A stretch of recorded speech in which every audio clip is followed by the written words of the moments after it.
The Vigil of Venus and Other Poems by Q******. The Vigil of Venus and Other Poems by Q first published, the 22nd of August, 1912, second edition, 1912, to Maurice Hewlett. As ship to ship let us the ensign dip. There may be who despise for dross our merchandise, our balladries, our bales of woven tales, yet, Hewlett, the glad gale's Favonian. And what spray our dolphins tossed in play, full in old Triton's beard, on Iris shimmering veils. Scant though the freight of gold commercial in our hold, Paestum, Eridanus perchance have bartered us of chromatistic care contents the Vigil of Venus per Vigilium Veneris the Regent, a drama in one act poems X more verses Vashti's song Saturn dereliction 2 folk songs The Soldier the Marine Mary Leslie Jennifer's Love 2 duets The Statues and the Tare Nuptial Night Hesperus Chant Royal of High Virtue Coronation Hymn 3 Men of Truro Alma Mater Christmas Eve The Route to a Friend Who Sent Me a Box of Violets of 3 Children choosing a chaplet of verse Epilogue, to a Mother, on seeing her smile repeated in her daughter's eyes The Vigil of Venus the Per Vigilium Veneris, of unknown authorship, but clearly belonging to the late literature of the Roman Empire, has survived in 2 MSS. Both preserved at Paris in the Bibliothèque Nationale. Of these 2 MSS, the better written may be assigned, at earliest, to the close of the 7th century, the other, again at earliest, to the close of the 9th. Both are corrupt, the work of 2 illiterate copyists who, strange to say, were both smatterers enough to betray their little knowledge by converting Per Vigilium into Per Vigilium, Silicete, by Virgil, thus helping us to follow the process of thought by which the Middle Ages turned Virgil into a wizard. Here and there the texts become quite silly, separately or in consent, and just where they agree in the most surprising way, i.e. in the arrangement of the lines, the conjectural emendator is invited to do his worst by a note at the head of the older codex, Sunt vero versus Xi. There are rightly 22 lines. This has started much ingenious guesswork.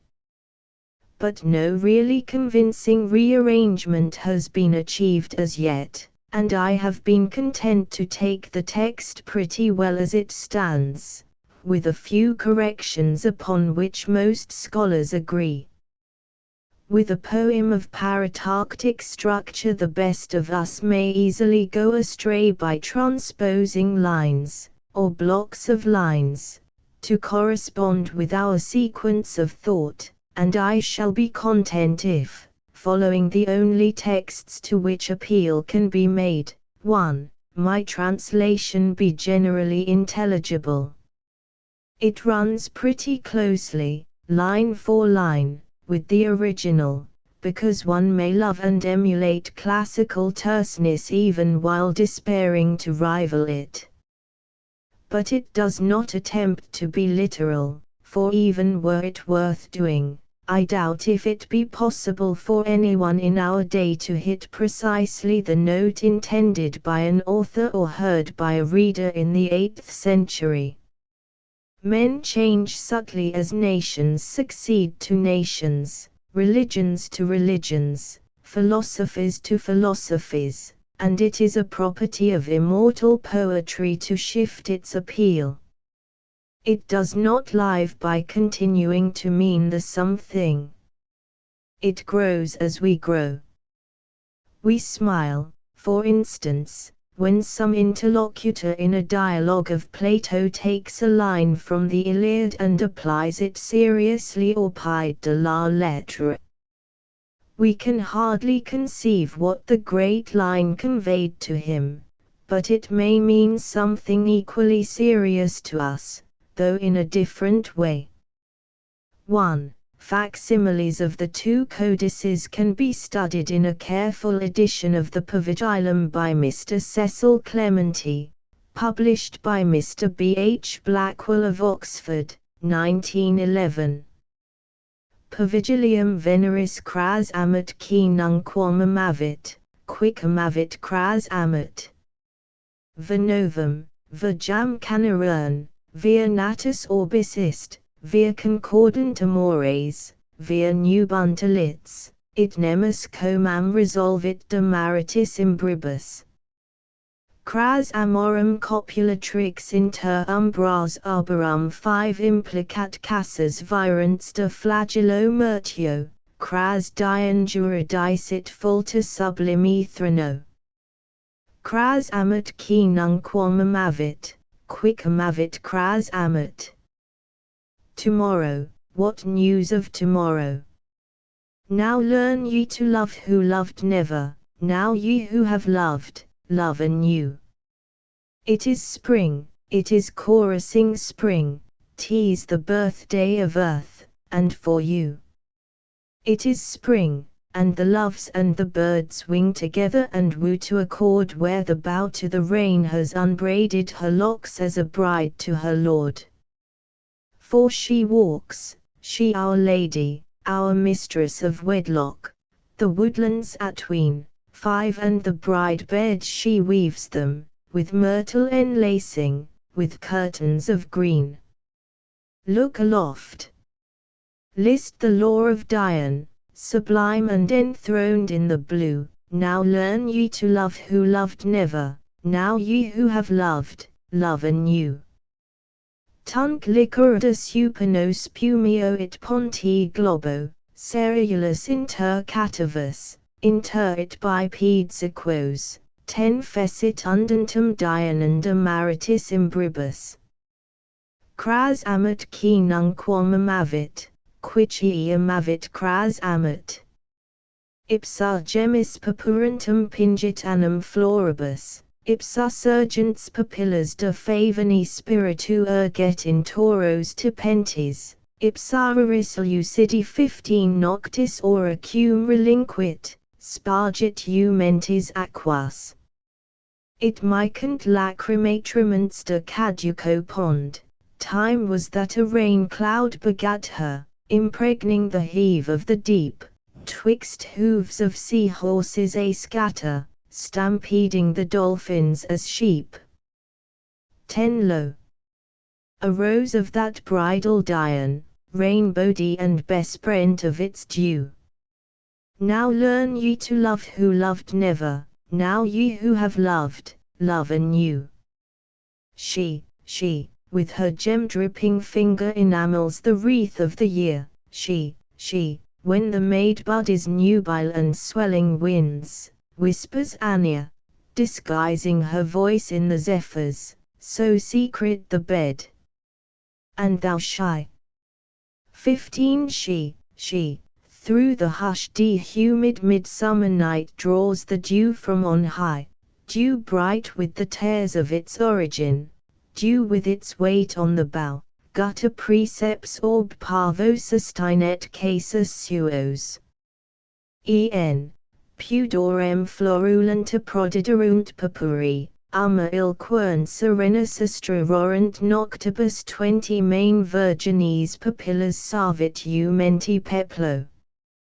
Ipsa jussit main utiudas virgins nubant rossi, fusa paphis de cruadic amoris osculis dic gemmis dic flammis dic solis purpuris, cras rubor qui late bat vest tectus in 25 unico marital nodo non pudbit solve. Cras amat qui nunquam amavit, quicamavit cras amat. Misdoubting and clinging and trembling, now must I fall. Is it now? Star-flecked on the stem of the briar as it gathers and falters and flows, lo! Its trail runs a ripple of fire on the nipple it bids be a rose. 20 yetting lobes it diaphanous, veil upon veil in a tiffany drawn to bed drape the small virginal breasts yet unripe for the spousal of dawn, till the vein very vermeil of Venus, till Cupid's incarnadine kiss, till the ray of the ruby, the sunrise, ensanguine the bath of her bliss, till the wimple her bosom uncover, a tissue of fire to the view. 25 And the zone o'er the wrists of the lover slip down as they reach to undo. Now learn ye to love who loved never, now ye who have loved, love anew. Ipsa nymphas diva luco jussit ia mertio, it pure comes pulis. Ni tamen credi potist es amor emferiatum, si sagittas vecarit.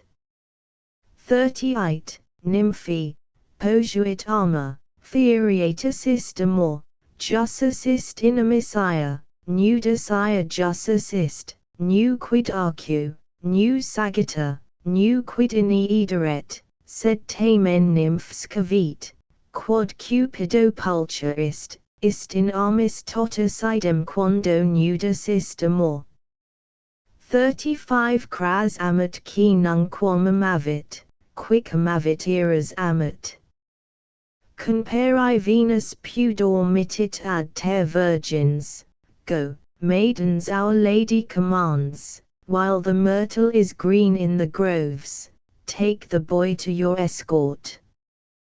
But cry the maidens, what trust is in love's keeping holiday too, while he weareth his archery, tools of his trade. 30 Go. He lays them aside, an apprentice released, ye may wend unafraid. See, I bid him disarm, he disarms, mother naked I bid him to go, and he goes mother naked. What flame can he shoot without arrow or bow? Yet beware ye of Cupid, ye maidens. Beware most of all when he charms as a child, for the more he runs naked, the more he's a strong man at arms. 35 Now learn ye to love who loved never, now ye who have loved, love anew.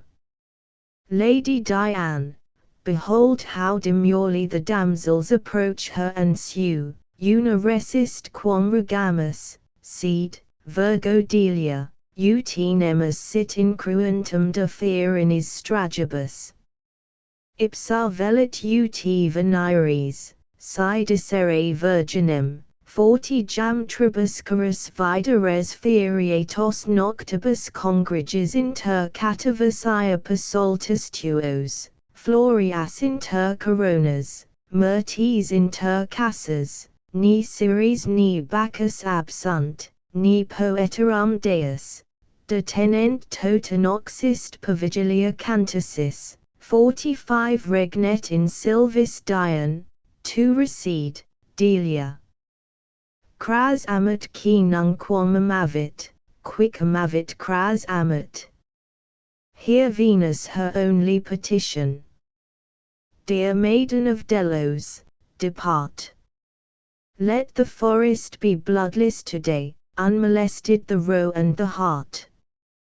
Holy huntress, thyself she would bid be her guest, 40 Could thy chastity stoop to approve of our revels, our dances, 3 nights that we weave in a troop arm in arm through thy sanctuary swirling, till faint and dispersed in the grove we lie with thy lilies for chaplets, thy myrtles for arbors of love, and Apollo, with Ceres and Bacchus to chorus, song, harvest, and wine, hymns thee dispossessed, tis Dian who reigns.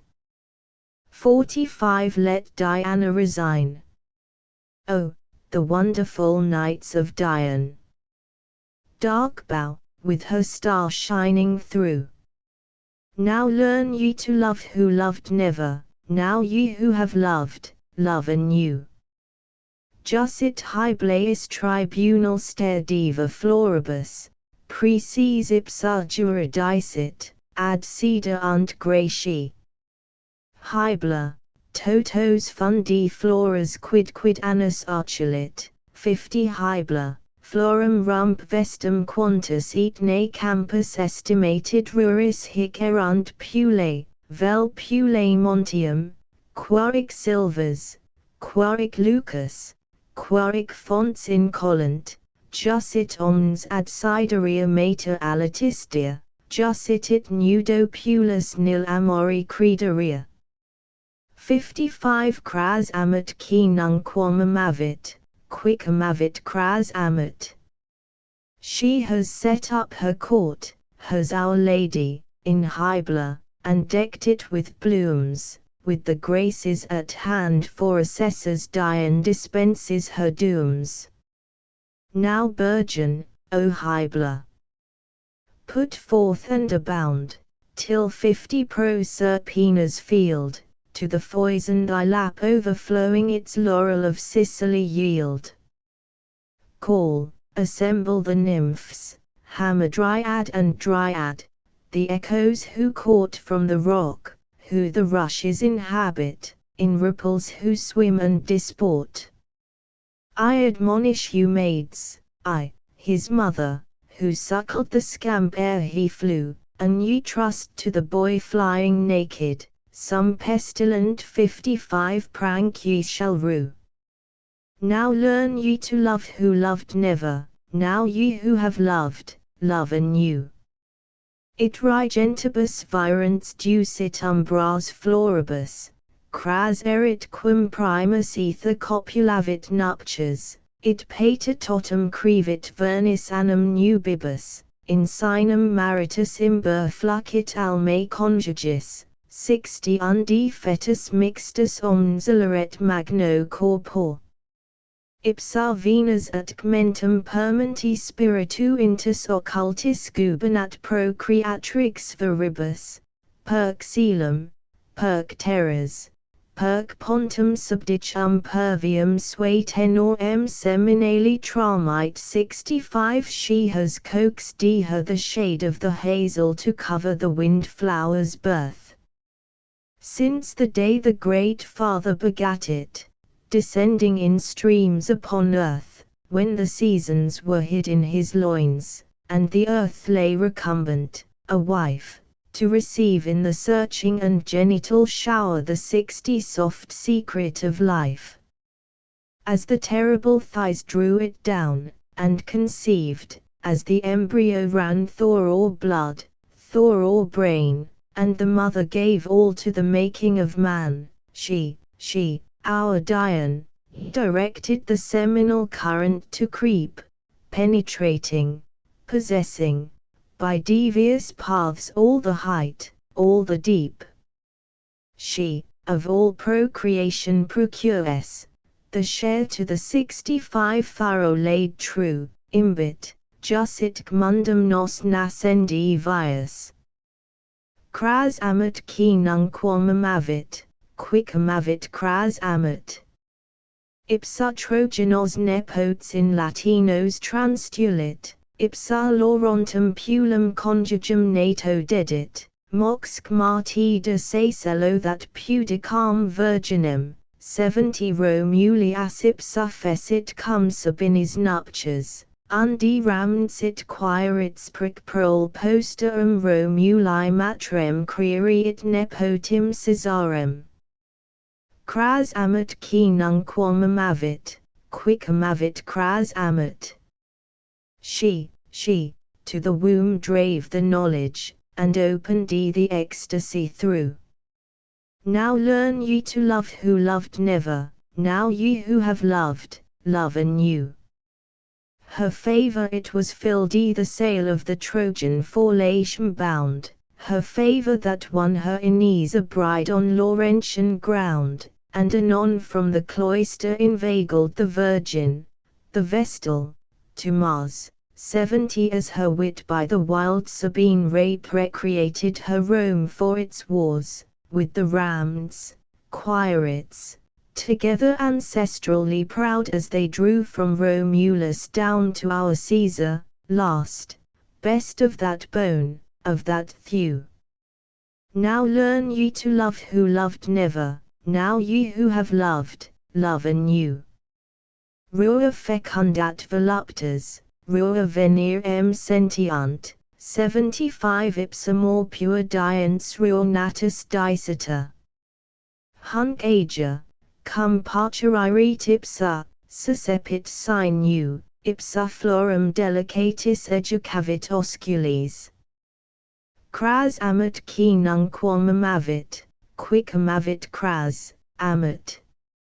Ecce jam super genistas explicant tori latus, 80 quisque tutus quotine et conjugale fodia, subter umbras cum maritis ecce bullentum gregs, it caneras non taceria diva jus italits.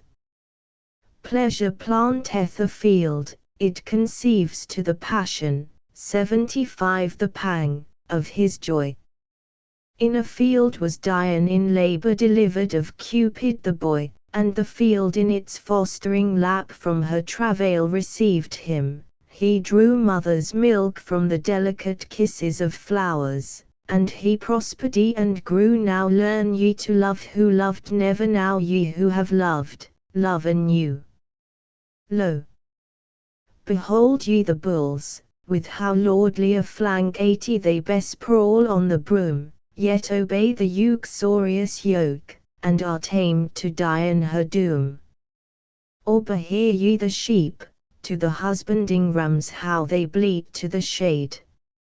Or behear ye the birds, at the goddess command how they sing unafraid.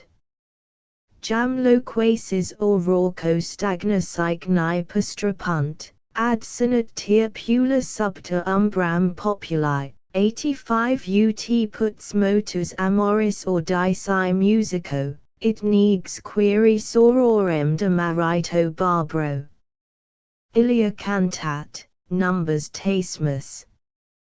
Quando venit meum. Quando fium ut chelidon, ut taceria designum. Pedidi musum tacendo, nec me Apollo respisit, 96 amiclus, cum tacerant, pedidit silentium. Cras amat qui nunquam amavit, quic amavit cras amat. Be it harsh as the Swanner's clamor that shatters the hush of the lake, be it dulcet as where Philomela holds darkling the poplar awake, 85 so melting her soul into music, you'd vow 'twas her passion, her own, she plaineth, her sister forgot, with the Daulian crime long agone. Hark! Hush! Draw around to the circle. Ah, loitering summer! Say when for me shall be broken the charm, that I chirp with the swallow again. I am old, I am dumb, I have waited to sing till Apollo withdrew, 90 so my clay a moment was mute, and forever a wilderness grew. Now learn ye to love who loved never, now ye who have loved, love anew, tomorrow, tomorrow.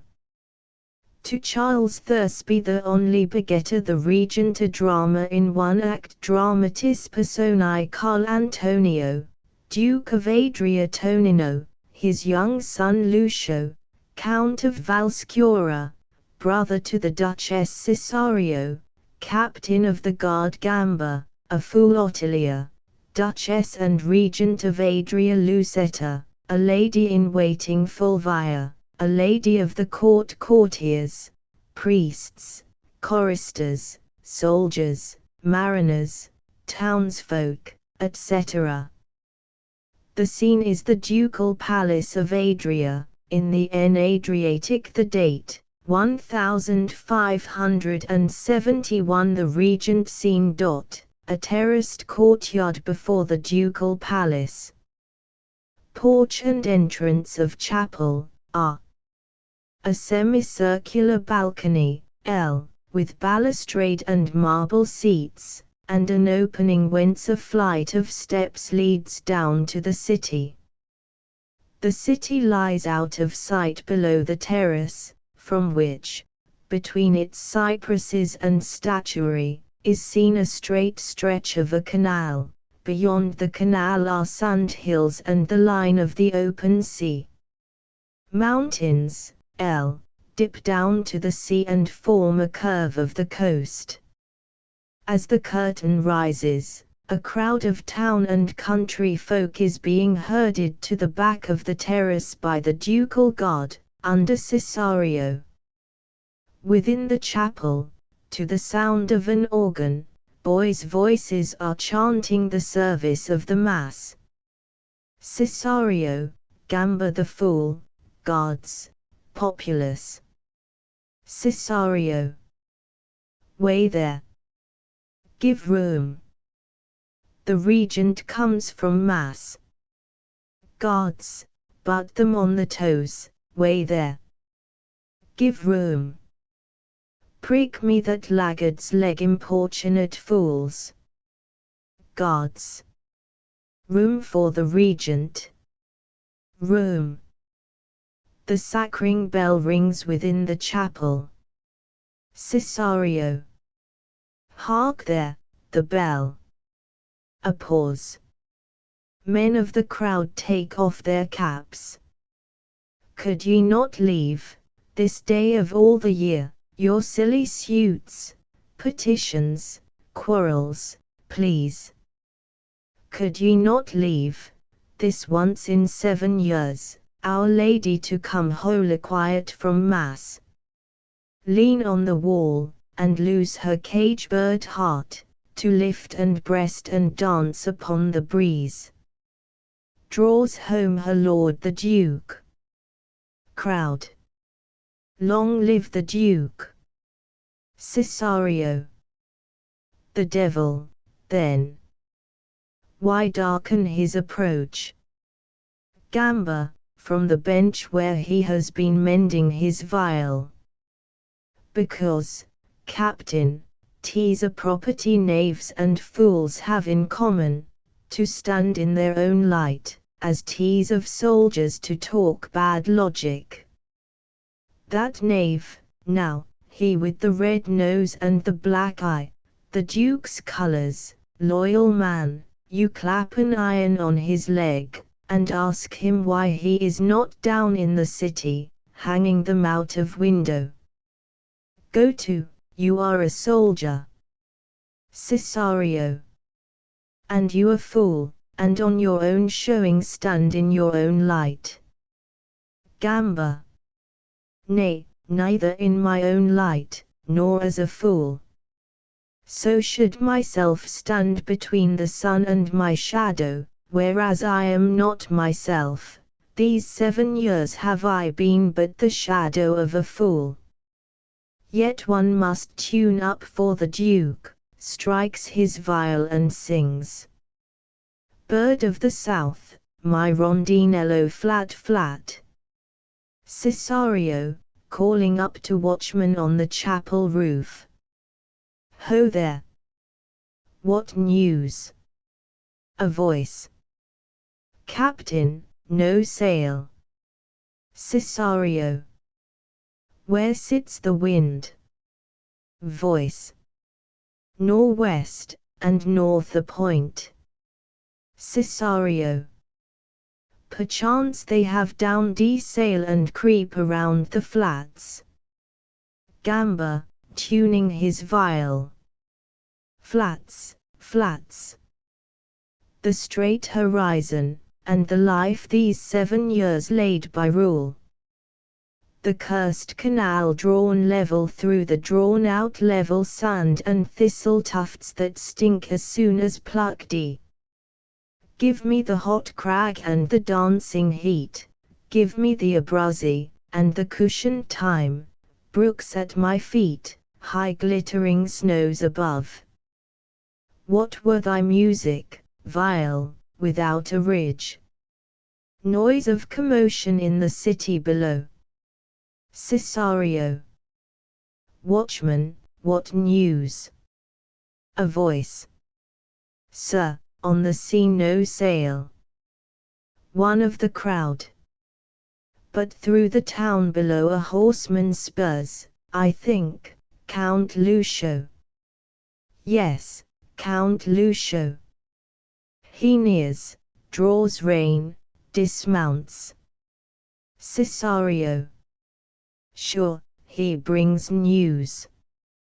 Gamba.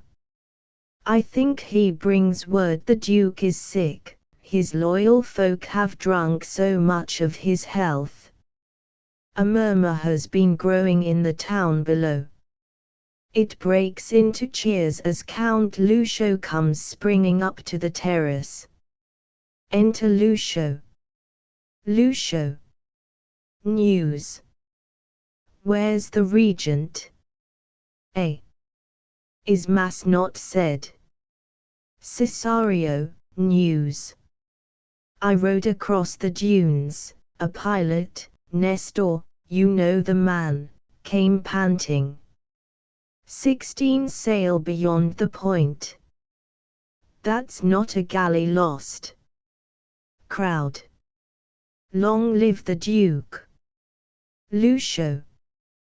Hark to the tocsin. I have carried fire, wildfire. Why, where's my sister?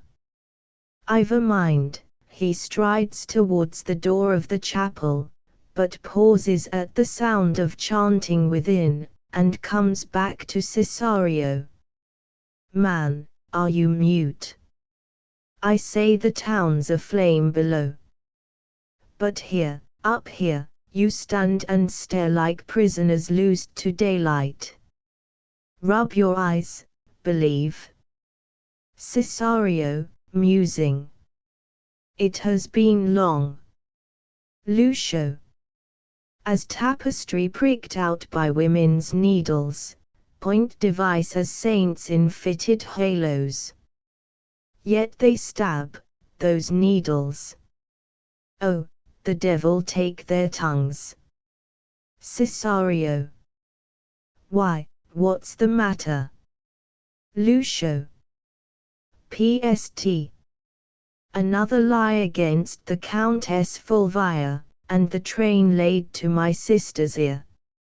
Cesario, my sister is a saint, and yet she married, therefore should understand. Would saints, like cobblers, stick but to business in this naughty world? Ah, well. The Duke comes home. Cesario. And what of that? Lucio. Release. Cesario. Release. Lucio, mocking a chant within the chapel. From priests and petticoats deliver us, good Lord. Gamba, strikes a chord on viol. Amen. Cesario.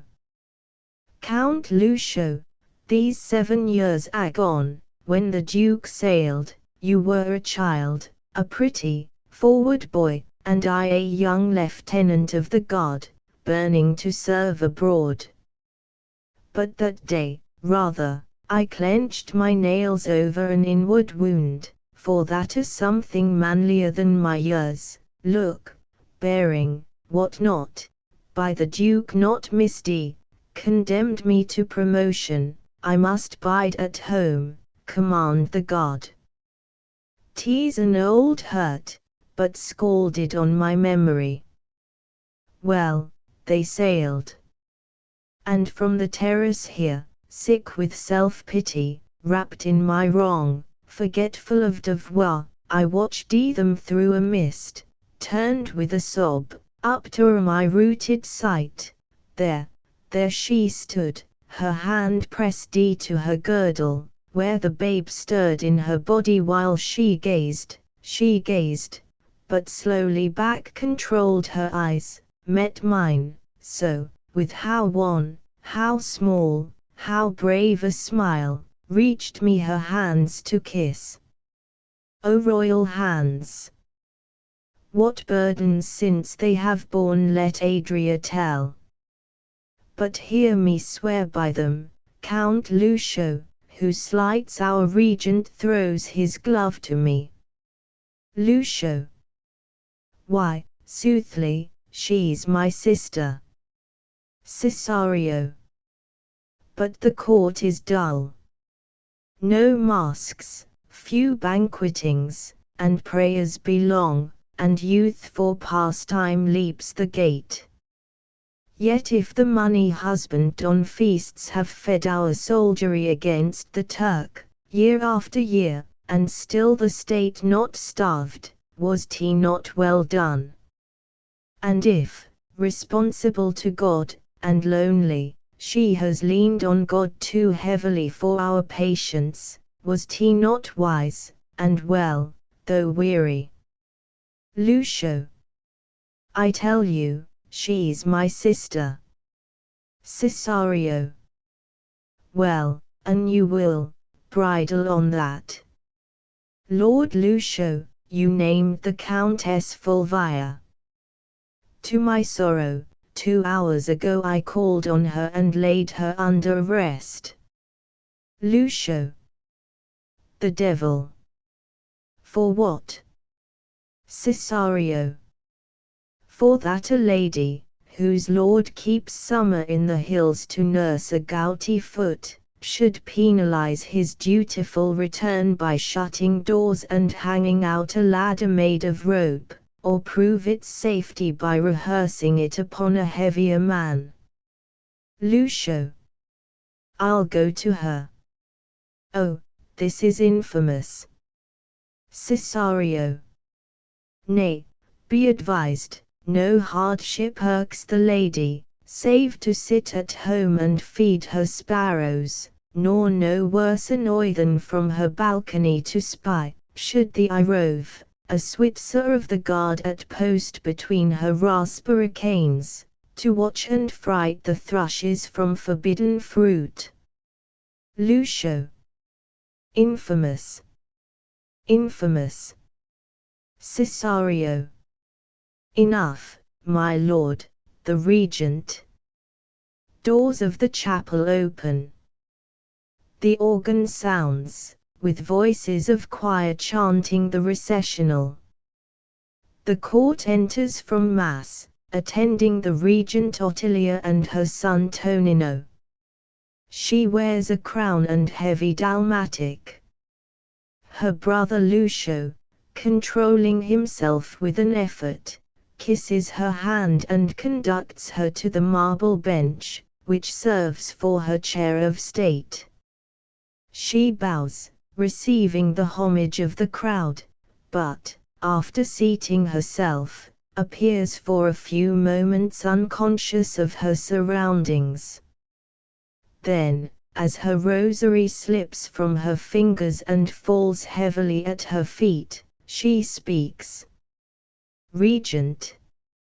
So slips the chain linking this world with heaven, and drops me back to earth, so slips the chain that hangs my spirit to the Redeemer's cross above pollution in the pure swept air where yonder frets this hive, so slips the chain, she starts up, God. The dear sound. Was that his anchor dropped? Speak to the watchman, 1. Call to the watch. What news? Cesario. Aloft. What news? Voice above. No sail as yet. Regent. Ah, pardon, sirs. My ears are strung today, and play false airs invented by the wind. Without a horse-pipe rattled. Gamba chants to his viol. Shepherds, see, lo. What a mariner loveth made me. Regent. What chants the fool? Gamba.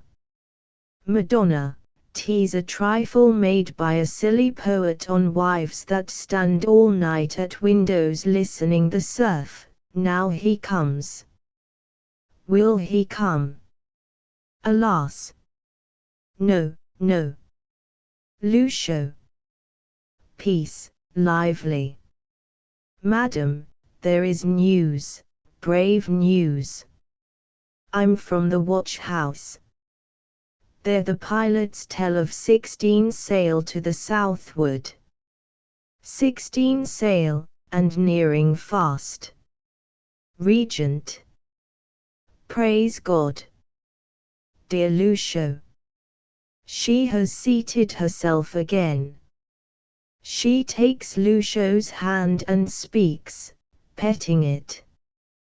What? Glowing with my happiness. That's like you.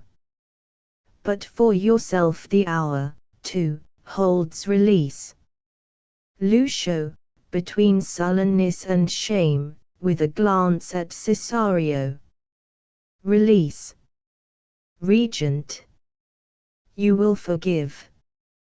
I have great need to be forgiven. Sadly I have been slack in guardianship, and by so much betrayed my promise to our mother's passing soul.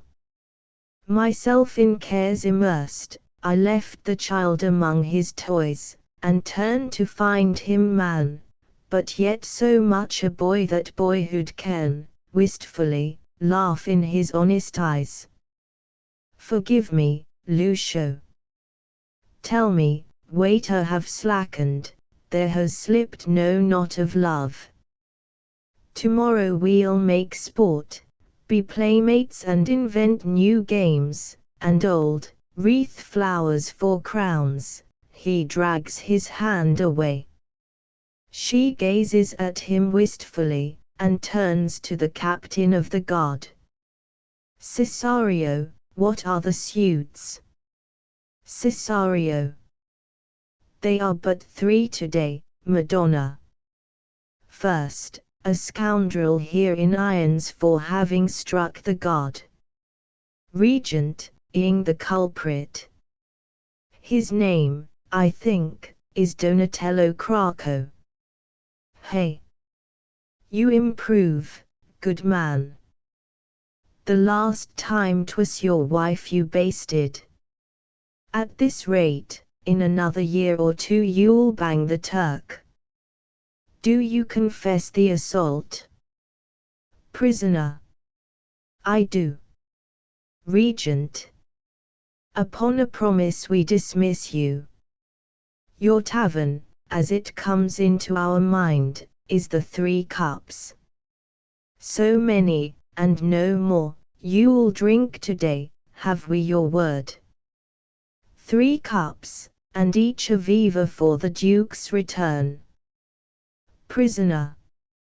Your Highness, I'll not take it at the price of my good manners. I'm a gallant man, and who in Adria calls.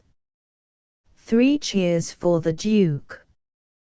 But adds a 4th for the Duchess. Lady, nay, grant me that 4th, or back I go to the cells.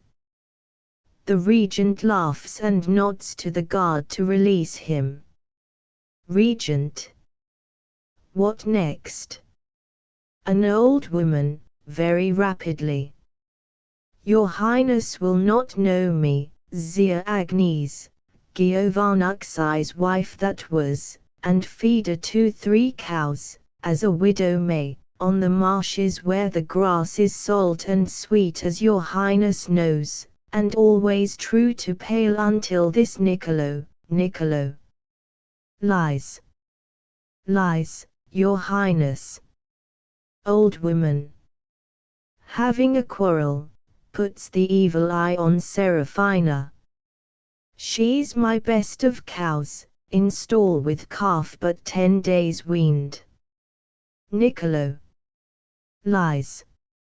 Lies. Old woman. I would your Highness saw her. When that thief hangs upon Lazarus' bosom, he'll be bidding a ducat for each drop of milk he's cost me, to cool his tongue. Regent. The cow is sick, I think, and mind me, being country bred, of a cure for such, which is, to buy a comb and comb the sufferer's tail at feeding time.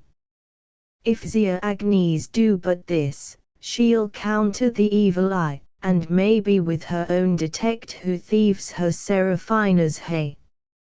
Old woman. God bless your highness. Niccolo. God bless your highness. Regent, taking up a fresh suit. Why, what's here?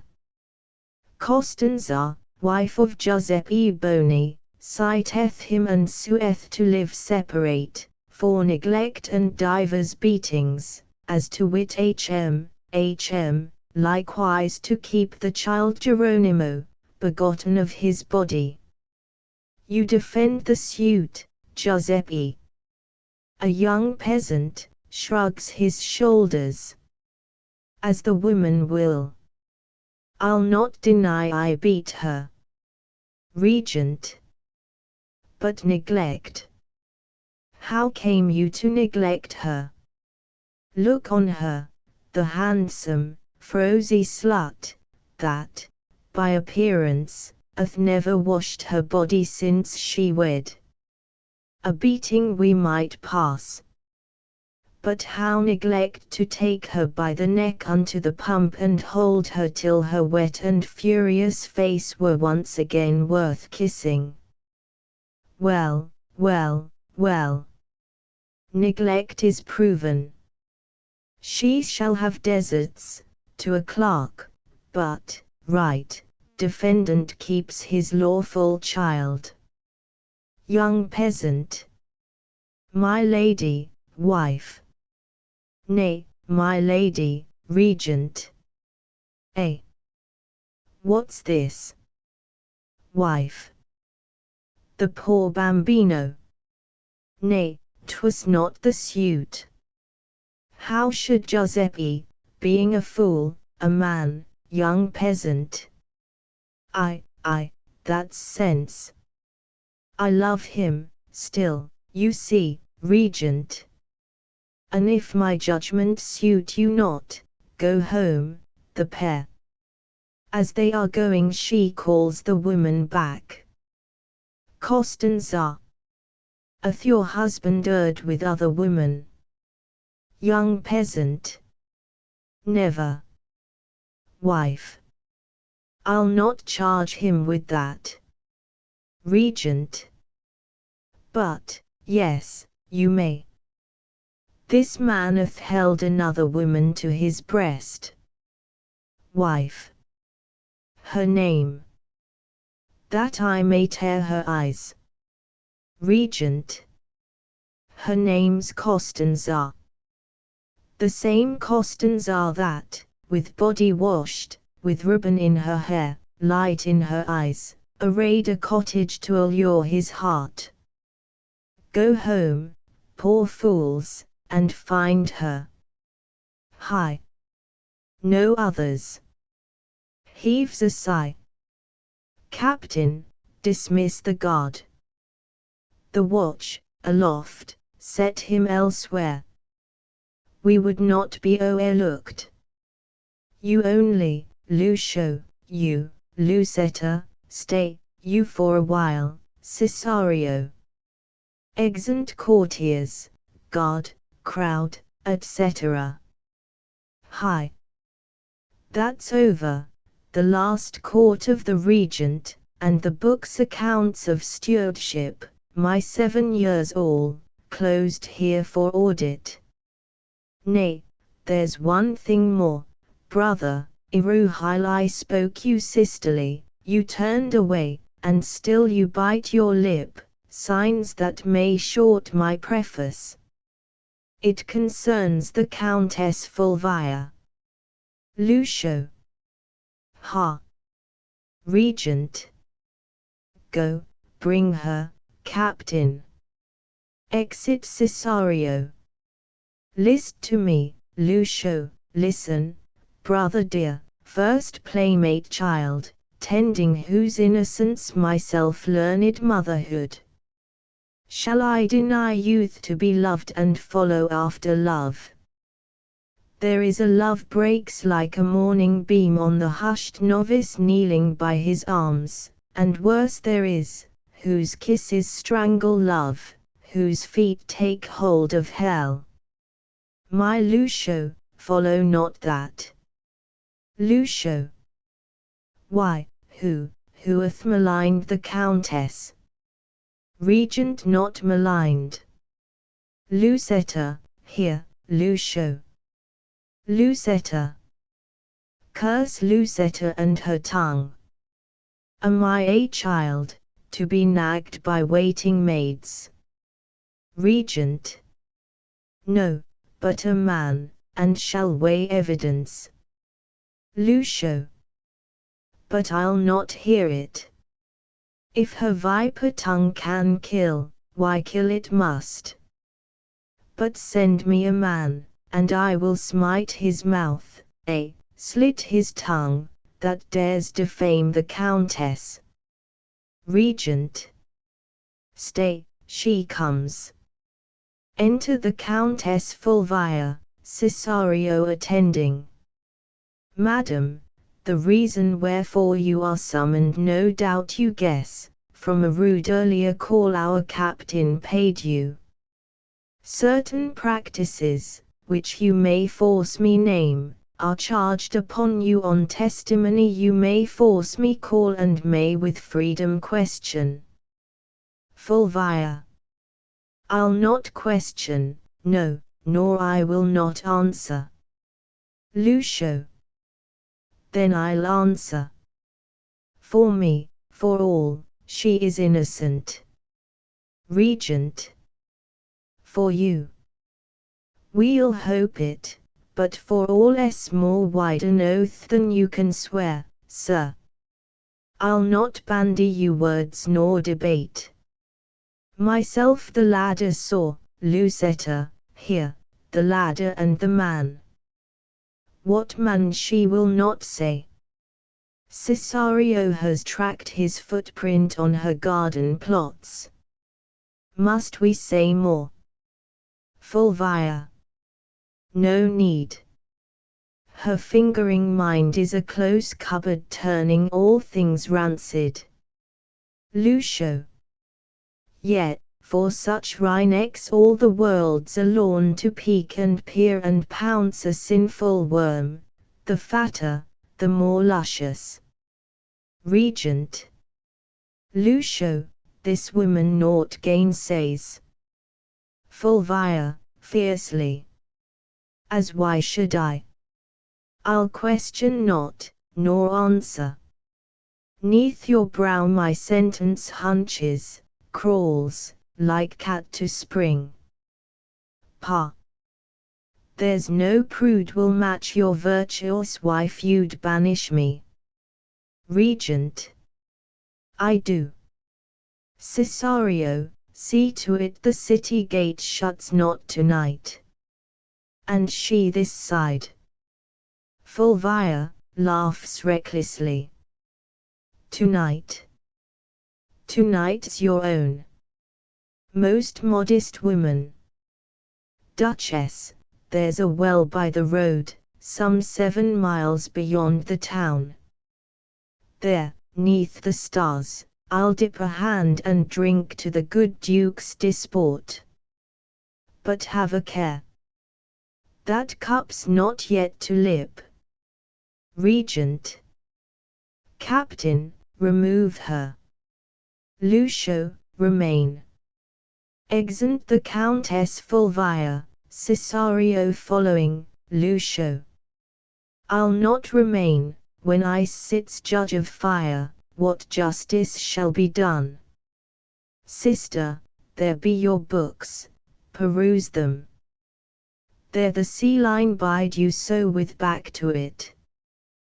While the cold inward heat of cruelty warms what was once your heart, now crusted o'er with duty and slimed with poisonous drip of tongues. God help the Duke, if what he left he'd find. Exit Lucio, Regent. Is he so, I wonder? Go, Lucetta, fetch my glass, if haply I may tell. Exit Lucetta. Is he so?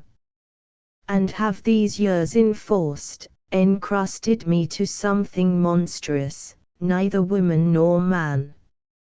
My lord, my lord. Too heavy was the load you laid. Yet I'll not blame you, for myself ruled the straight path, the long account correct as in these books, my ledgers. While she turns the pages, Gamba the fool creeps in and hoists himself on the balustrade. He tries his viol, and sings. Song, Gamba. Bird of the South, my rondinello, regent. Hey!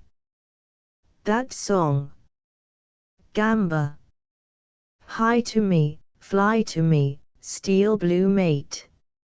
Under my breast not flutters thy fellow, here can I rest not, and thou so late. Home, to me, home. Love, love, I come. Dear one, I wait.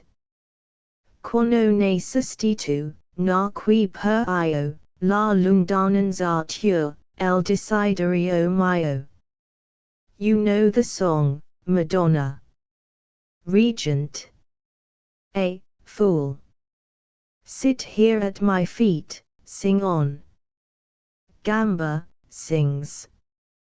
Bird of the South, my rondinello, under thy wing my heart aflame, till the rain falling on last leaves yellow drummed to thee, calling southward again. Home, to me, home. Love, love, I come. Ah, love, the pain. Addio, addio. Ed un altra volta addio. La lundananzature, el desiderio mio. Pause. A foolish rustic thing the shepherd wives in our Abruzzi croon by winter fires, of their husbands in the plains. Regent. Gamba. Gamba. Madonna. Regent.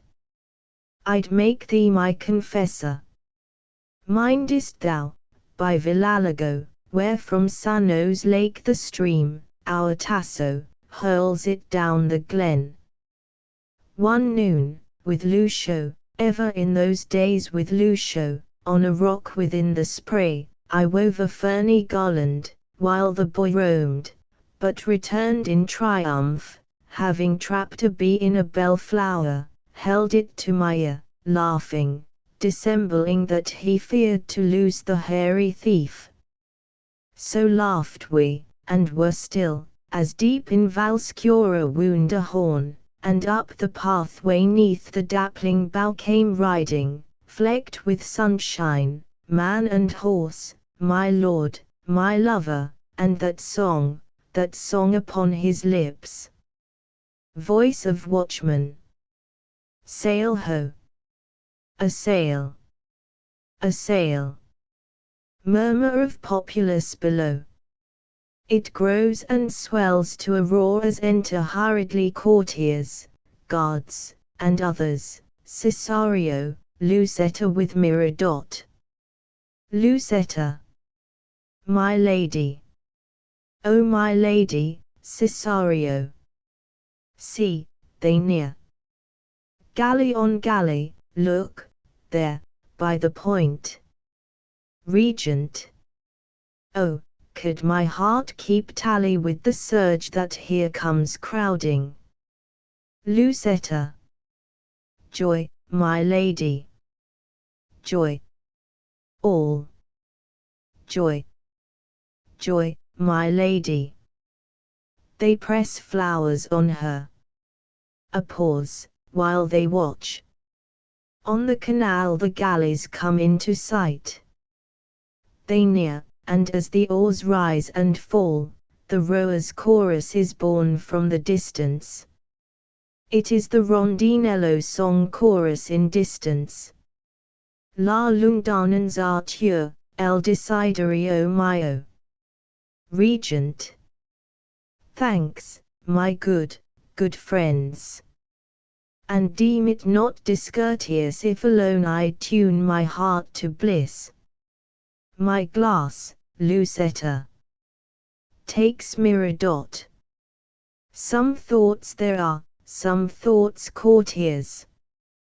God save you, madam. They go out, leaving the regent alone. Regent, she loosens the clasp of her robe. Some thoughts, fall from me, envious robe. Rest there, my crown, thou more than leaden ache. Ah, God! What a mountain drops! I float, I am lifted like thistledown on nothing. Back, my crown, weight me to earth. Nay, thy rim shall bite no more upon this forehead. Where's my glass? O mirror, a titbit so deep. My love is coming, hark.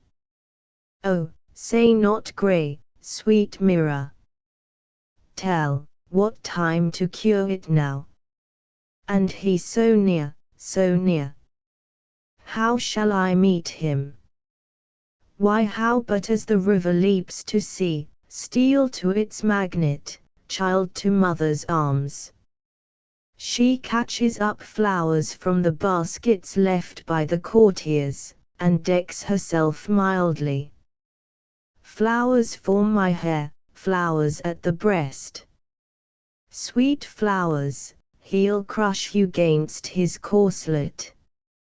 He has arms like bands of iron for clasping, has my love. He'll hurt.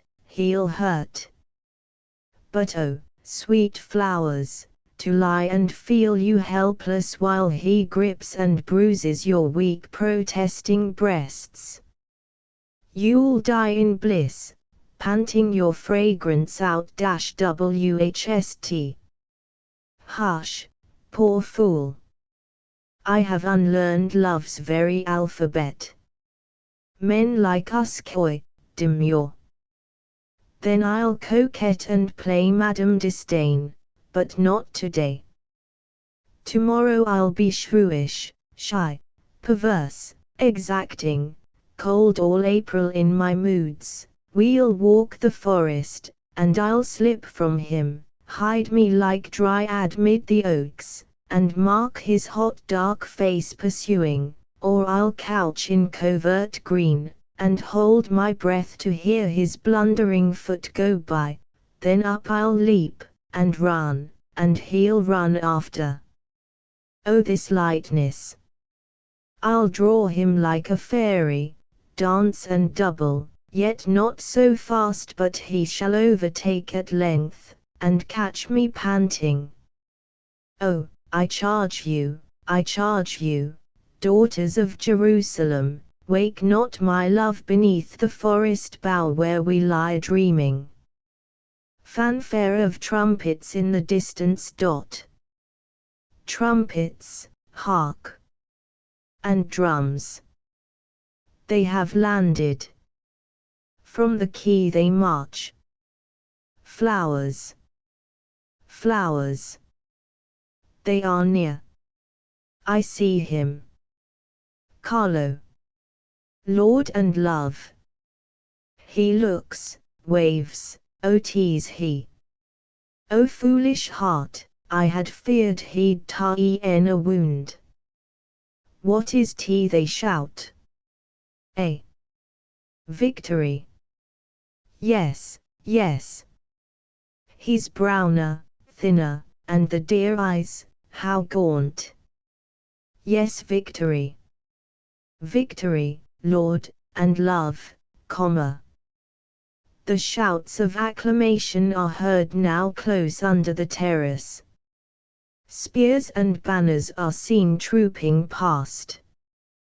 Beside herself, She throws flowers to them, laughing, weeping the while. Then, running to the chapel door, she prostrates herself before the image of the Virgin that crowns its archway. O Mary, Mother, thou, in whose breast all women's thoughts have moved, all women's passions heaved. Lo, I adore. Sweet Mother, hold my hands, rejoice with me, my bridegroom cometh. During this invocation the Countess Fulvia has crept in, a stiletto in her hand. She leans over the regent and stabs her twice in the breast. Fulvia. Then with that, and that. Go meet him. Regent turns, looks up, and falls on her face. Oh! I am slain. Fulvia. And I am worse. But there's my flower, my red flower, on your breast. Go, meet your lord and show it. She passes down the steps as Lucetta runs in. Lucetta. Madam. Madam. The Duke is at the gate, Madam, Christ. She is murdered. Murder. Murder. Regent. Fie, Lucetta. Peace. What word to greet the Duke for his homecoming? Lift me. Quick, my robe, my crown. Call no one. Oh, but hasten. Lucetta, helpless, wringing her hands. Madam. Regent. I need your strength, and must I steady you? Lucetta, years ago you disarrayed me upon my bridal night. I would you'd whisper the rogueries your tongue invented then. I have few moments, girl. I'd have them wanton. Make jest this mantle hides the maid I was. I'll have no priest, no doctor, fetch Tonino. I must present his son. Lucetta runs out. All's acted quick, bride bed, conception, birth and death. But he shall sum it in one moment death not takes. What noise of trumpets! Is the wound not covered? She wraps herself carefully in her mantle as the courtiers pour in. The child Tonino runs to her and stands by her side. Lucio, Cesario, all the court, group themselves round her as the Duke enters.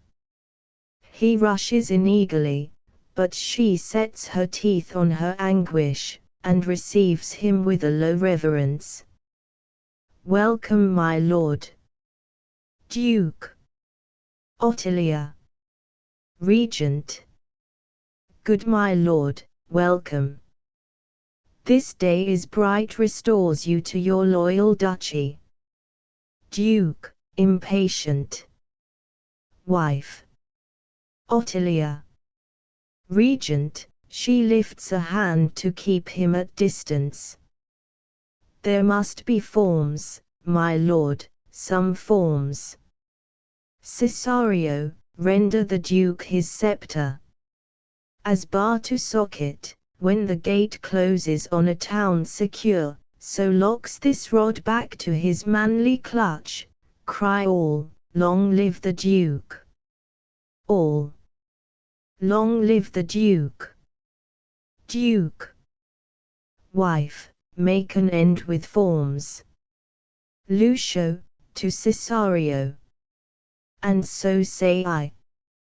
A man would think my sister had no blood in her body.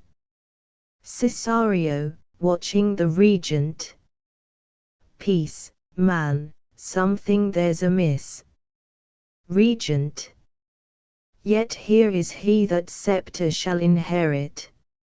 Lucetta, lead his firstborn to the Duke. His firstborn, nay but look on him how straight of limb, how set and shoulder square, though slender. He'll sit a horse, in time, and toss a lance even with his father. Duke. There's my blessing, boy.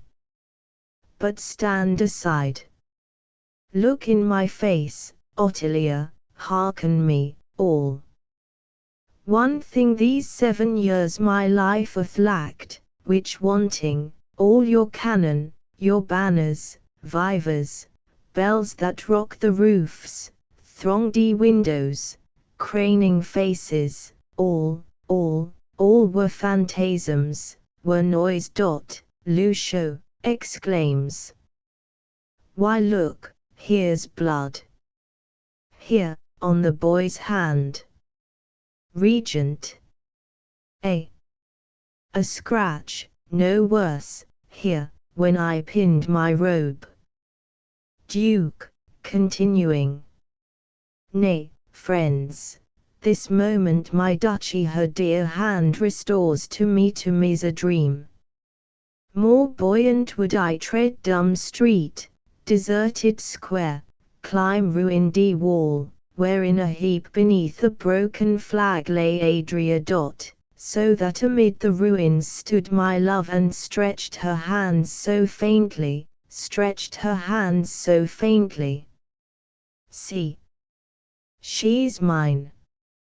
She lifts them, Regent, totters and falls into his arms with a tired, happy laugh, which ends in a cry as his arms enfold her. Ah! She faints. Duke.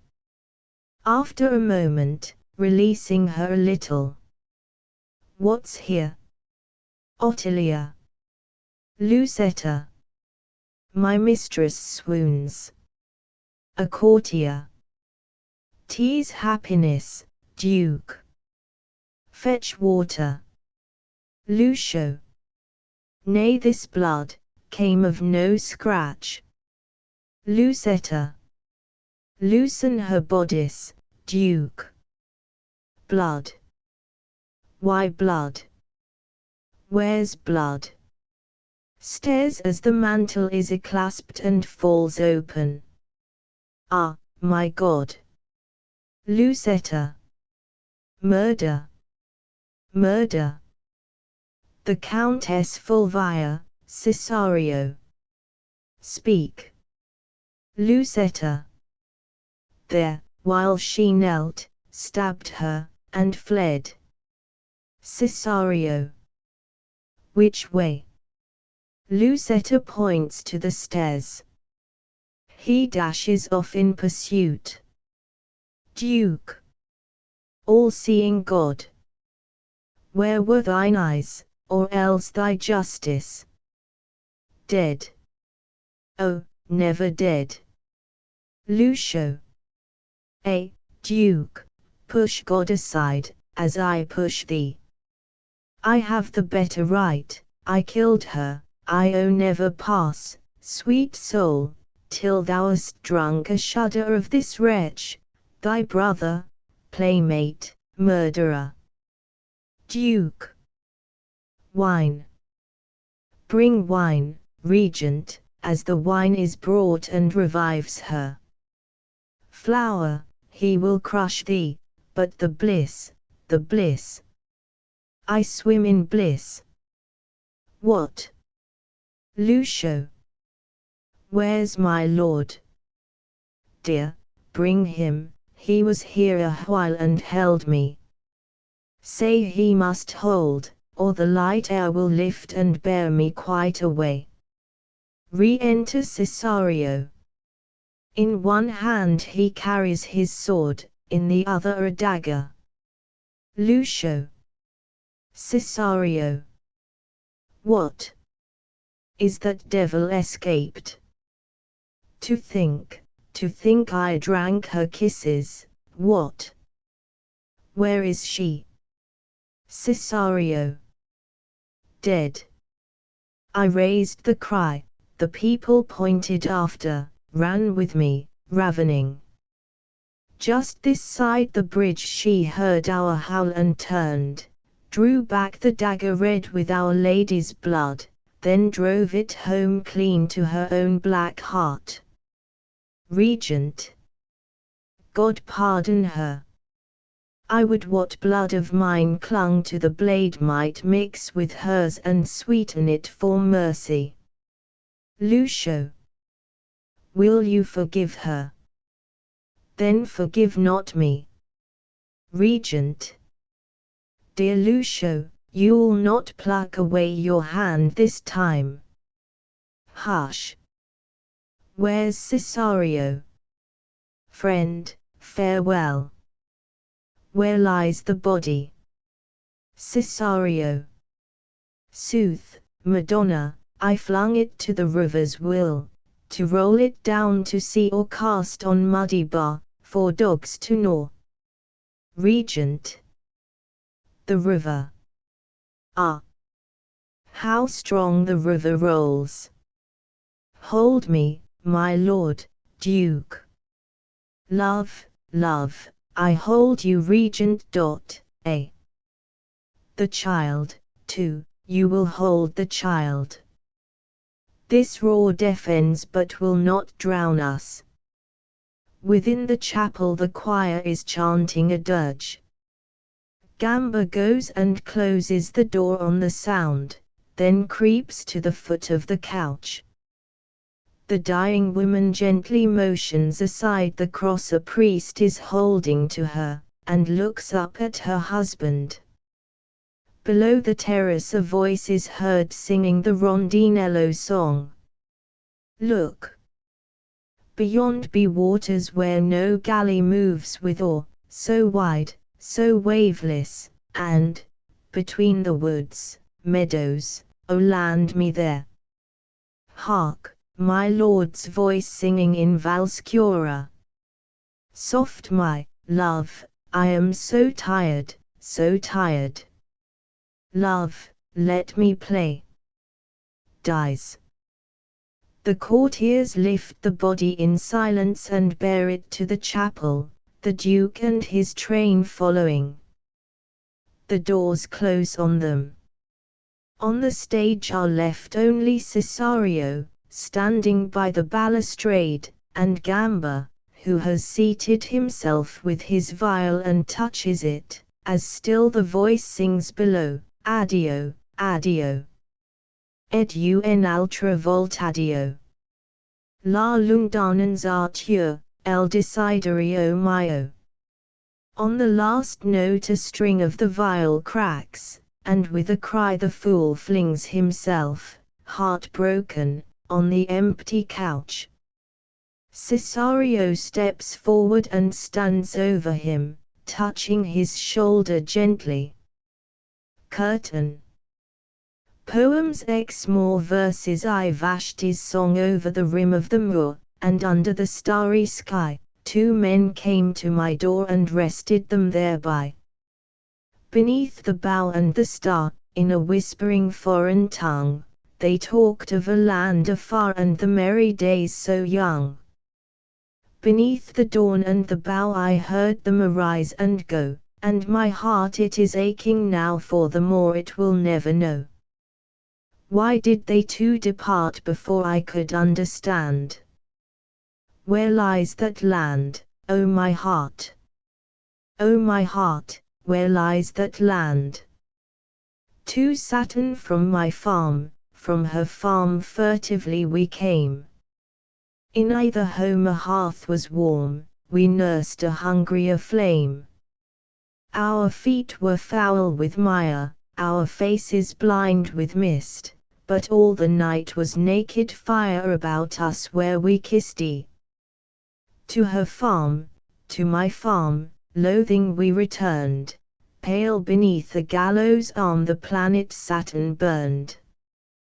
Three dereliction o'er the tears that we shed, dear the bitter vines twist, and the hawk and the red deer they keep where we kissed ye, all broken lies the shielin that sheltered from rain, with a star to pierce the ceiling, and the dawn an empty pane.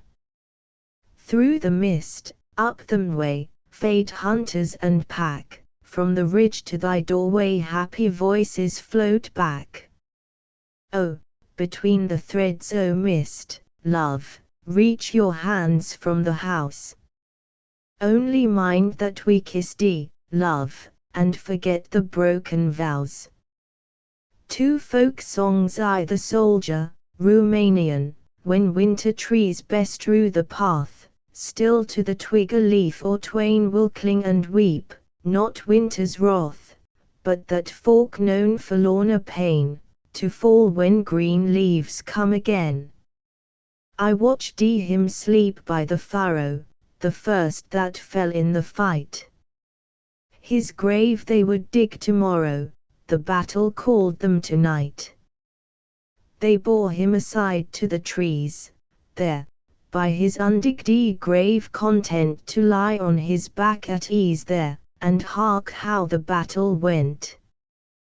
The battle went by the village, and back through the night were borne far cries of murder and pillage, with smoke from the standing corn. But when they came on the morrow, they talked not over their task, as he listened there by the furrow, for the dead mouth could not ask, how went the battle, my brothers? But that he will never know, for his mouth the red earth smothers as they shoulder their spades and go. Yet he cannot sleep thereunder, but ever must toss and turn. How went the battle, I wonder? And that he will never learn. When winter trees bestrew the path, still to the twig a leaf or twain will cling and weep, not winter's wrath, but that fork known, forlorner pain, to fall when green leaves come again. To the marine, point of in, the bold marine comes back from war, so kind, the bold marine comes back from war, so kind, with a raggedy coat and a worn-out shoe. Now, poor marine, say, whence come you, all so kind? I travel back from the war, madam, so kind, I travel back from the war, madam, so kind, for a glass of wine and a bowl of whey, tease I will sing you a ballad gay, all so kind.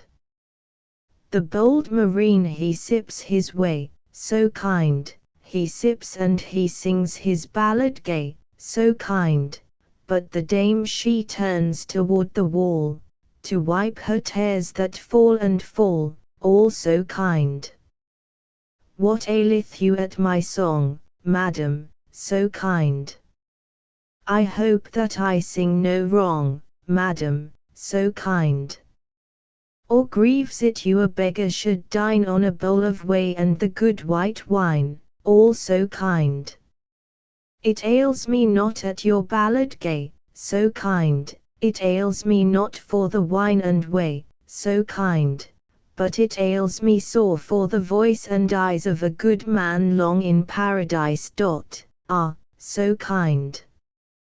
You have fair children 5, madam, so kind, you have fair children 5, madam, so kind, your good man left you children 3, whence came these twain for company, all so kind?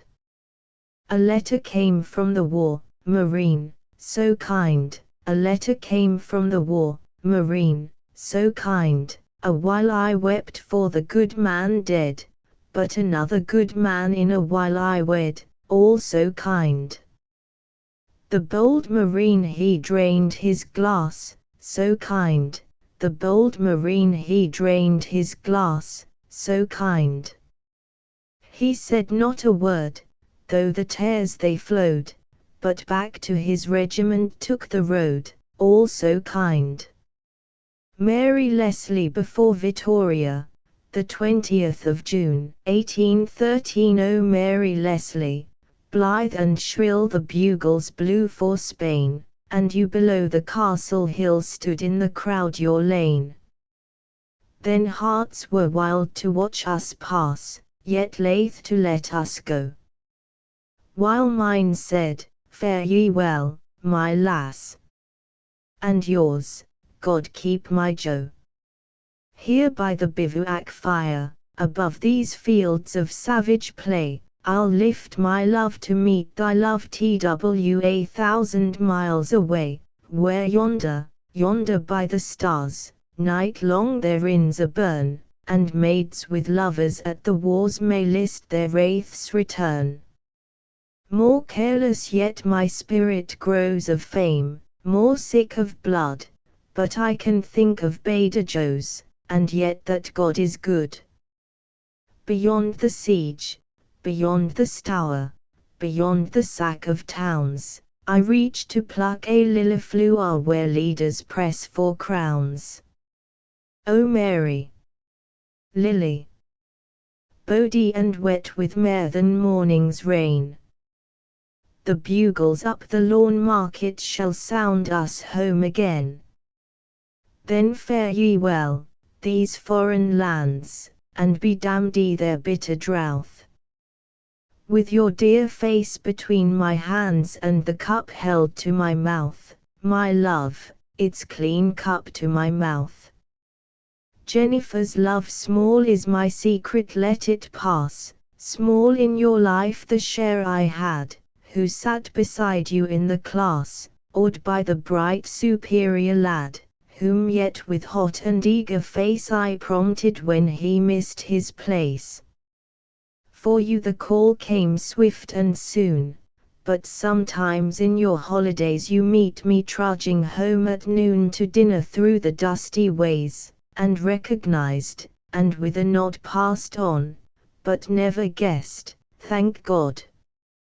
Truly our ways were separate. I bent myself to hoe and drill, yet, with an honest man to mate, fulfilling God Almighty's will, and bore him children. But my prayers were yours, and, only after, theirs. While you, still loftier, more remote, you sprang from stair to stair of fame, and you the riband on your coat, and you the title to your name, but have you yet a star to shine above your bed, as I o'er mine? 2 duets from Orion, an unpublished masque I he. Aglaé, Aglaé. Sweet, awaken and be glad. She. Who is this that calls Agla? Is it thou, my dearest lad? He. 'Tis Orion, who calls thee from sleep, from slumber, who bids thee to follow and number his kids and his sheep. She. Nay, leave to entreat me. If mother should spy on us twain, she would beat me. He. Then come, my love, come, and hide with Orion where green woods are dumb. She. Are I on? Are I on? Closer, list. I am afraid. He. Whisper, then, thy love Orion, from thy window, lily maid. She. Yet Agla hath heard them debate of wooing repenting, who trust to undoing, lament them too late. He. Nay, nay, when I woo thee, thy mother might spy on all harm I shall do thee. She. I come, then, I come, to follow Orion where green woods be dumb. Song sparrow of love, so sharp to peck, arrow of love, I bear my neck down to the bosom. See, no fleck of blood. I have never a wound, I go forth to the greenwood. Yet, hi-ho! What 'neath my girdle flutters so? 'Tis not a bird, and yetteth wings. 'Tis not an arrow, yet it stings, while in the wound it nests and sings, hi-ho. He. Avarian, Avarian, that wound thou shalt learn, what nothing's tea's made of, and soft pretty soothings in shade of the fern. She. When maids have a mind to, man's word they rely on, old warning are blind to. I come, then, I come to walk with Arian where green woods are dumb. To he.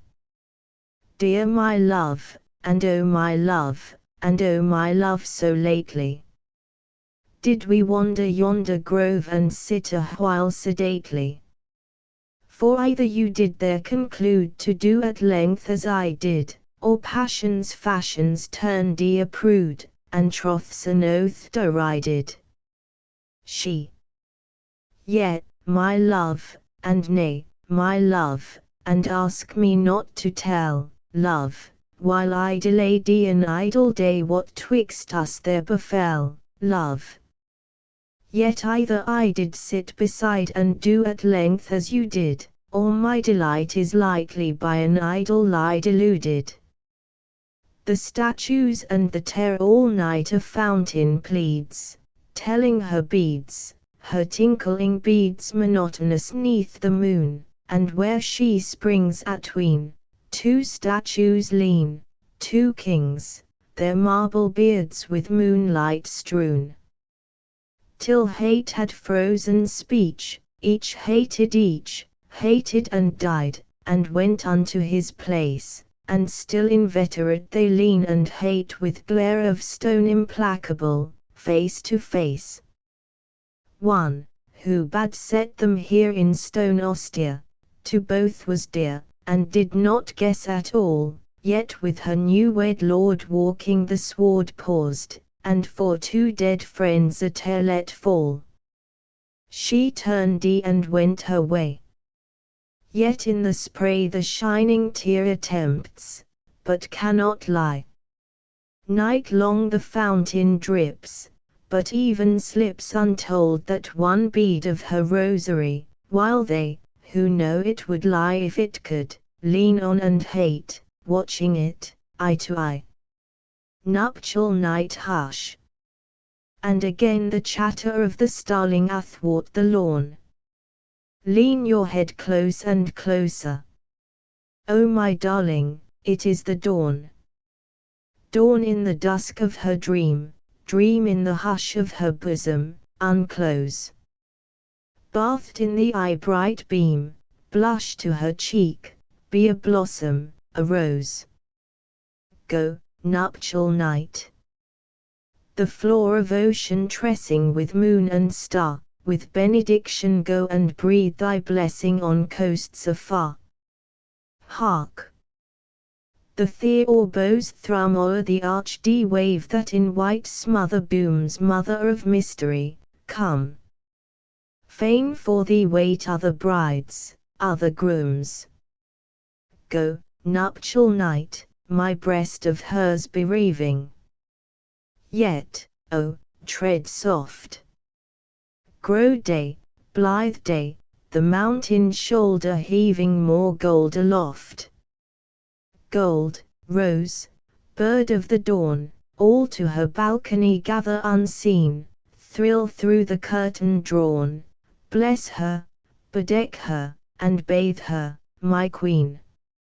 Hesperus down in the street the last late hansoms go still westward, but with backward eyes of red the harlot shuffles to her lonely bed. The tall policeman pauses but to throw a flash into the empty portico, then he too passes, and his lonely tread links all the long-drawn gaslights on a thread and ties them to one planet swinging low. O Hesperus! O happy star! To bend o'er Helen's bosom in the tranced west, to watch the hours heave by upon her breast and at her parted lip for dreams attend, if dawn defraud thee, how shall I be deemed thee? Who house within that bosom, and am dreamed. Chant royal of high virtue who lives in suit of armor pent and hides himself behind a wall, for him is not the great event, the garland nor the capital. And is God's gooden less than they? Nay, moral man, I tell thee nay, nor shall the flaming forts be won by sneaking negatives alone, by Lenten fast or Ramazan, but by the challenge proudly thrown. Virtue is that becrowns a man. God, in his palace resident of bliss, beheld our sinful ball, and charged his own Son innocent us to redeem from Adam's fall. Yet must it be that men thee slay? Yet, though it must I obey, said Christ, and came, his royal Son, to die, and dying to atone for harlot, thief, and publican. Read on that rood he died upon. Virtue is that becrowns a man. Beneath that rood where he was bent I saw the world's great captains all pass riding home from tournament down the road from Roncesvalles, Lord Charlemagne, in one array Lord Caesar, Cyrus, Attila, Lord Alexander of Macedon. With flame on lance and habergeon they passed, and to the rate a plan of drums gave salutation. Virtue is that becrowns a man. Had tall Achilles lounged in tent for aye, and Xanthus Nadi in stall, the towers of Troy had ne'er been chint, nor stayed the dance in Priam's hall. Bend o'er thy book till thou be grey, read, mark, perpend, digest, survey, instruct thee deep as Solomon. One only chapter thou canst con, one lesson learn, one sentence scan, one title and one colophon. Virtue is that becrowns a man. High virtue's best is eloquent with spur and not with martingale. Swear not to her thou art continent, be courteous, brave, and liberal. God fashioned thee of chosen clay for service, nor did ever say, deny thee this, abstain from yon, but to inew thee, thew and bone. To be confirmed of the clan that made immortal Marathon. Virtue is that becrowns a man. Envoy young knight, the lists are set today. Hereafter shall be time to pray in sepulture, with hands of stone. Ride, then. Outride the bugle blown. And gaily dinging down the van, charge with a cheer, set on. Set on. Virtue is that becrowns a man. Coronation hymn tune Luther's Chorale ein Festburg ist unser Gott of old our city'th renown. Of God are her foundations, wherein this day a king we crown elate among the nations. Acknowledge, then, thou king, and you, ye people, sing, what deeds his arm athwart, yet, let their tale be taught to endless generations. To so long, so far, Jehovah guides his people's path attending, by pastures green and watersides toward his hill ascending, whence they beneath the stars shall view their ancient wars, their perils, far removed. O might of mercy proved! O love past comprehending! 3 He was that God, for man which spake from Sinai forth in thunder, he was that love, for man which brake the dreadful grave asunder. Lord over every lord, his consecrating word an earthly prince awaits. Lift then your heads, ye gates. Your king comes riding under. For be ye lift up, ye deathless doors, let wave your banners o'er him. Exult, ye streets, be strewn, ye floors, with palm, with bay, before him. With transport fetch him in, ye ransomed folk from sin, your Lord, returned to bless. O kneeling King, confess, O subject men, adore him. 3 Men of Truro i.e. W.B. Archbishop of Canterbury, sometime the first Bishop of Truro. October 1896. The Church's outpost on a neck of land, by ebb of faith the foremost left the last. Dull, starved of hope, we watched the driven sand blown through the hourglass, covering our past, counting no hours to our relief, no hail across the hills, and on the sea no sail. Sick of monotonous days we lost account, in fitful dreams remembering days of old and nights. Erect archangel on the mount with sword that drank the dawn, the vase of gold the moving grail athwart the starry fields where all the heavenly spearmen clashed their shields. In dereliction by the deafening shore we sought no more aloft, but sunk our eyes, probing the sea for food, the earth for ore. Ah, yet had one good soldier of the skies burst through the rack reporting news of them, how had we run and kissed his garment's hem. Nay, but he came.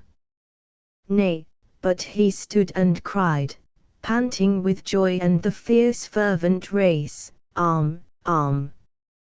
For Christ returns.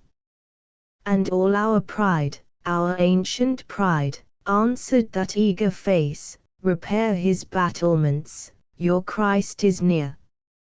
And, half in dream, we raised the soldiers' cheer. Far, as we flung that challenge, fled the ghosts, back, as we built, the obscene foe withdrew, high to the song of hammers sang the hosts of heaven, and lo! The daystar, and a new dawn with its chalice and its wind as wine, and youth was hope, and life once more divine. Day, and hot noon, and now the evening glow, and 'neath our scaffolding the city spread twilight, with rain-washed roofs, and, hark, below, one late bell tolling. Dead. Our captain dead. Nay, here with us he fronts the westering sun with shaded eyes and counts the wide fields won. Aloft with us. And while another stone swings to its socket, haste with trowel and hod. Win the old smile a moment ere, alone, soars the great soul to bear report to God. Night falls, but thou, dear captain, from thy star look down, behold how bravely goes the war. To a B.D. Canon Residentiary and Precentor of Truro December 1903 many had builded, and, the building done, through our adorned gates with din came prince and priest, with pipe and clarion leading the right God in. Yet, had the perfect temple quickened then and whispered us between our song, give God the praise. To whom of living men shall next our thanks belong? Then had the few, the very few, that wist his Atlantean labor, swerved their eyes to seek, and in the triumph missed, the man that most deserved. He only of us was incorporate in all that fabric, stone by stone had built his life in her, had made his fate and her perfection one, given all he had, and now, when all was given, far spent, within a private shade, heard the loud organ pealing praise to heaven, and learned why man is made. To break his strength, yet always to be brave, to preach, and act, the crucified. Sweep by, O prince and prelate, up the nave, and fill it with your pride. better than ye what made old temples great, because he loved, he understood, indignant that his darling, less in state, should lack a martyr's blood. Sheath it now. O mason, strip away her scaffolding, the flower disclose. Lay by the tools with his o'er-wearied clay, but she shall bloom unto its judgment day, his ever-living rose. 3 CWS. The fourth Bishop of Truro, May 1912, Prince of courtesy defeated, heir of hope untimely cheated, throned a while he sat, and, seated, saw his Cornish round him gather. Teach us how to live, good Father. How to die he taught us rather, heard the startling trumpet sound him, smiled upon the feast around him, rose, and wrapped his coat, and bound him when beyond the awful surges, bathed in dawn on Syrian verges, God, thy star, thy cross emerges. And so sing we all to it, crux, in caelo lux supina, sis in carnis hac tabernae pedibus lucerna, quo vexillum dux cohortis sistet, super flumen mortis, te, flammantibus in portis. Alma mater know you her secret none can utter. Hers of the book, the tripled crown. Still on the spire the pigeons flutter, still by the gateway flits the gown, still on the street, from corbel and gutter, faces of stone look down. Faces of stone, and stonier faces, some from library windows wan forth on her gardens, her green spaces, peer and turn to their books anon. Hence, my muse, from the green oases gather the tent, begone. Nay, should she by the pavement linger under the rooms where once she played, who from the feast would rise to fling her one poor sou for her serenade? One short laugh for the antic finger thrumming a lute string frayed. Once, my dear, but the world was young then, Magdalen elms and Trinity limes, lissom the blades and the backs that swung then, 8 good men in the good old times, careless we, and the chorus flung then under St. Mary's chimes.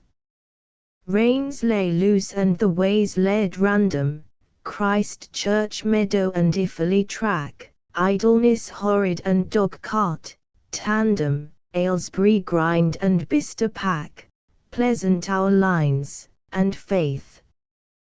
We scanned 'em, having that artless knack. Come, old limmer, the times grow colder, leaves of the creeper redden and fall. Was it a hand then clapped my shoulder, only the wind by the chapel wall? Dead leaves drift on the lute. So, fold her under the faded shawl. Never we wince, though none deplore us, we who go reaping that we sowed, cities at cock-crow wake before us, hey, for the lilt of the London road. One look back, and a rousing chorus. Never a palinade. Still on her spire the pigeons hover, still by her gateway haunts the gown. Ah! But her secret? You, young lover, drumming her old ones forth from town, know you the secret none discover? Tell it, when you go down. Yet if at length you seek her, prove her, lean to her whispers never so nigh, yet if at last not less her lover you in your hansom leave the high, down from her towers a ray shall hover, touch you, a passer-by. Christmas Eve friend, old friend in the manse by the fireside sitting, hour by hour while the grey ash drips from the log, you with a book on your knee, your wife with her knitting, silent both, and between you, silent, the dog. Silent here in the south sit I, and, leaning, one sits watching the fire, with chin upon hand, gazes deep in its heart, but its meaning rather I read in the shadows and understand. Dear, kind she is, and daily dearer, kinder, love shuts the door on the lamp and our two selves. Not my stirring awakened the flame that behind her lit up a face in the leathern dusk of the shelves.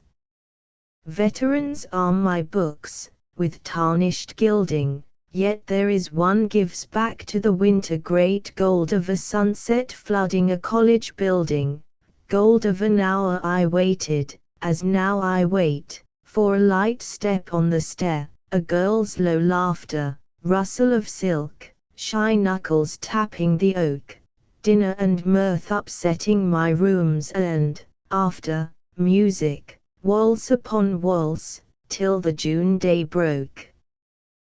Where is her laughter now? Old tarnished covers, you that reflect her with fresh young face unchanged, tell that we met, that we parted, not as lovers, time, chance, brought us together, and these estranged. Loyal were we to the mood of the moment granted, bruised not its bloom, but danced on the wave of its joy, passion, wisdom, fell back like a fence enchanted, ringing a floor for us both, whole heaven for the boy. Where is she now? Regretted not, though departed, blessings attend and follow her all her days. Look to your hound, he dreams of the hares he started, whines, and awakes, and stretches his limbs to the blaze. Far old friend in the manse, by the green ash peeling flake by flake from the heat in the Yule log's core, look past the woman you love. On wall and ceiling climbs not a trellis of roses, and ghosts, of your thoughts, thoughts. Whistle them back like hounds returning, mark how her needles pause at a sound upstairs. Time for bed, and to leave the log's heart burning. Give ye good night, but first thank God in your prayers. The root deep, love, yet, very deep. And in the dark exiled, I have no sense of light but still to creep and know the breast, but not the eyes. Thy child saw ne'er his mother near, nor if she smiled, but only feels her weep. Yet clouds and branches green there be aloft, somewhere, and winds, and angel birds that build between, as I believe, and I will not despair, for faith is evidence of things not seen. Love. If I could be there, I will be patient, dear. Perchance some part of me puts forth aloft and feels the rushing year and shades the bird, and is that happy tree then were it strength to serve and not appear, and bliss, though blind, to be. To a friend who sent me a box of violets, nay, more than violets, these thoughts of thine, friend.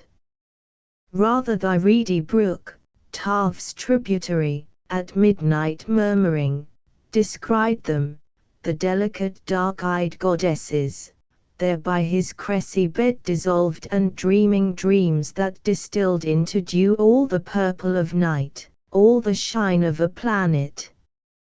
Whereat he whispered, and they arising, of days forget-me-nots the duskier sisters, descended, relinquished the orchard, the trout pool, Torridge and Tamer, the druid circles, sheepfolds of Dartmoor, granite and sandstone, by Rutter, Dosmere, down the vale of the Fowey moving in silence, brushing the nightshade by bridges cyclopean, by Trevena, Treverbine, Lorne and Largin, by Glyn, Lanhydrock, Ristormal, Lostwithiel, dark wood, dim water, dreaming town, down the vale of the Fowey to the tidal water washing the feet of fair Saint Winnow, each, in her exile musing the message, passed, as the starlit shadow of Ruth from the land of the Mobit. So they came, valor-born, valor-nurtured, came to the tideway, the jetties, the anchorage, the salt wind piping, snoring in equinox, by ships at anchor, by quays tormented, storm-bitten streets, came to the haven crying, "Ah, shelter us," the strayed ambassadors, love's lost legation on a comfortless coast. Nay, but a little sleep, a little folding of petals to the lull of quiet rainfalls, here in my garden, in angle sheltered from north and east wind, softly shall recreate the courage of charity, henceforth not to me only breathing the message. Clean-breathed sirens. Henceforth the mariner here in the fairway fetching, foul of keel, long stray but fortunate, out of the fogs, the vast Atlantic solitudes, shall, by the hawser pin waiting the signal leave, go, anchor. Scent the familiar, the unforgettable fragrance of home, so in a long breath bless us unknowing, bless them, the violets, bless me, the gardener, bless thee, the giver. Of three children choosing a chaplet of verse, you and I, and bird so blithe, and you, and I, the mower he would wet his scythe before the dew was dry. And he woke soon, but we woke soon and drew the nursery blind, all wondering at the waning moon with the small June roses twined. Low in her cradle swung the moon with an elfin dawn behind. In whispers, while our elders slept, we knelt and said our prayers, and dressed us and on tiptoe crept down the creaking stairs. The world's possessors lay abed, and all the world was ours, nay, nay, but hark! The mower's tread. And we must save the flowers. The mower knew not rest nor haste, that old unwary man, but we were young. We paused and raced and gathered while we ran. O youth is careless, youth is fleet, with heart and wing of bird. The lark flew up beneath our feet, to his copse the pheasant wordy. The cattle from their darkling lairs heaved up and stretched themselves, almost they trod at unawares upon the busy elves that dropped their spools of gossamer, to dangle and to dry, and scurried home to the hollow fir where the white owl winks an eye. Nor you, nor I, nor bird so blithe had driven them in this haste, but the old, old man, so lean and lithe, that afar behind us paced, so lean and lithe, with shouldered scythe, and a whetstone at his waist. Within the gate, in a grassy round whence they had earliest flown, he upside down his scythe, and ground its edge with careful hone. But we heeded not, if we heard, the sound, for the world was ours alone. The world was ours, and with a bound the conquering sun upshone. And while as from his level ray we stood our eyes to screen, the world was not as yesterday our homelier world had been, so grey and golden green it lay all in his quiet sheen, that wove the gold into the grey into the green. Sure never hand of Puck, nor wand of Mab the fairies' queen, nor prince nor peer of fairyland had power to weave that wide riband of the grey, the gold, the green. But the gods of Greece had been before and walked our meads along, the great authentic gods of yore that haunt the earth from shore to shore trailing their robes of song. And where a sandaled foot had brushed and where a scarfed hem, the flowers awoke from sleep and rushed like children after them. Pell-mell they poured by vale and stream, by lawn and steepy brae, O children, children. While you dream, your flowers run all away. But afar and abed and sleepily the children heard us call, and birds so blithe and you and I must be gatherers for all. The meadow sweet beside the hedge, the dog rose and the vetch, the sword iris mid the sedge, the mallow by the ditch, with these, and by the wimpling burn, where the midges danced in reels, with the water mint and the lady fern we brimmed out wicker creels, till, all so heavily they weighed on a bank we flung us down, shook out our treasures neath the shade and wove this triple crown. Flower after flower, for some there were the noonday heats had dried, and some were dear yet could not bear a lovelier cheek beside, and some were perfect past compare, ah, darlings. What a world of care it cost us to decide. Nathalis we sang in sweet accord, each bending o'er her breed, oh there be flowers in Oxenford, and flowers be north of Tweed, and flowers there be on earthly sward that own no mortal seed. And these, the brightest that we wove, were innocence and truth, and holy peace and angel love, glad hope and gentle ruth. Ah, bind them fast with triple twine of memory, the wild woodbine that still, being human, stays divine, and alone is age's youth. But hark! But look! The warning rook wings home in level flight, the children tired with play and book have kissed and called good night. Ah, sisters, look! What fields be these that lie so sad and shorn? What hand has cut our coppices, and through the trimmed the ruined trees lets wail a wind forlorn? 'Tis time has done this crime and laid our meadows waste, the bent unwearied tyrant time, that knows nor rest nor haste. Yet courage, children, homeward bring your hearts, your garlands high, for we have dared to do a thing that shall his worst defy. We cannot nail the dial's hand, we cannot bind the sun by Gibon to stay and stand, or the moon o'er Gelon, we cannot blunt abhorred shears, nor shift the skeins of fate, nor say unto the posting years ye shall not desolate. We cannot cage the lion's rage, nor teach the turtle dove beside what well his moan to tell or to haunt one only grove, but the lion's brood will range for food as the fledged bird will rove.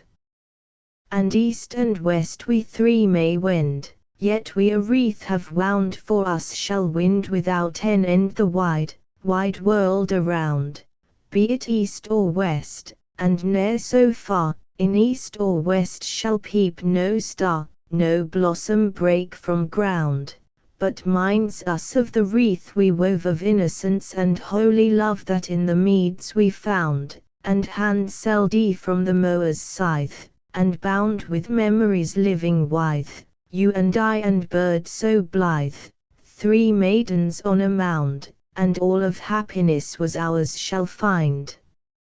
Remembrance mid the flowers, shall take revival from the flowers and by the flowers be crowned. Epilogue to a Mother, on seeing her smile repeated in her daughter's eyes, 1,000 songs I might have made of you, and only you, 1,000 tongues of fire that trembled down a golden wire to lamp the night with stars, to braid the morning bough with dew. Within the greenwood girl and boy had loitered to their lure, and men in cities closed their books to dream of spring and running brooks and all that ever was of joy for manhood to abjure. And I'd have made them strong, so strong, outlasting towers and towns. Millennial shepherds 'neath the thorn had piped them to a world reborn, and danced delight the dale along and up the daisied downs. 1,000 songs I might have made, but you required them not, content to reign your little while ere, abdicating with a smile, you passed into a shade immortal, and forgot. Asterisk asterisk asterisk End of the Project Gutenberg ebook The Vigil of Venus and Other Poems by Q asterisk asterisk asterisk Updated editions will replace the previous one, the old editions will be renamed. Creating the works from print editions not protected by U.S. copyright law means that no one owns a United States copyright in these works, so the Foundation, and you, can copy and distribute it in the United States without permission and without paying copyright royalties.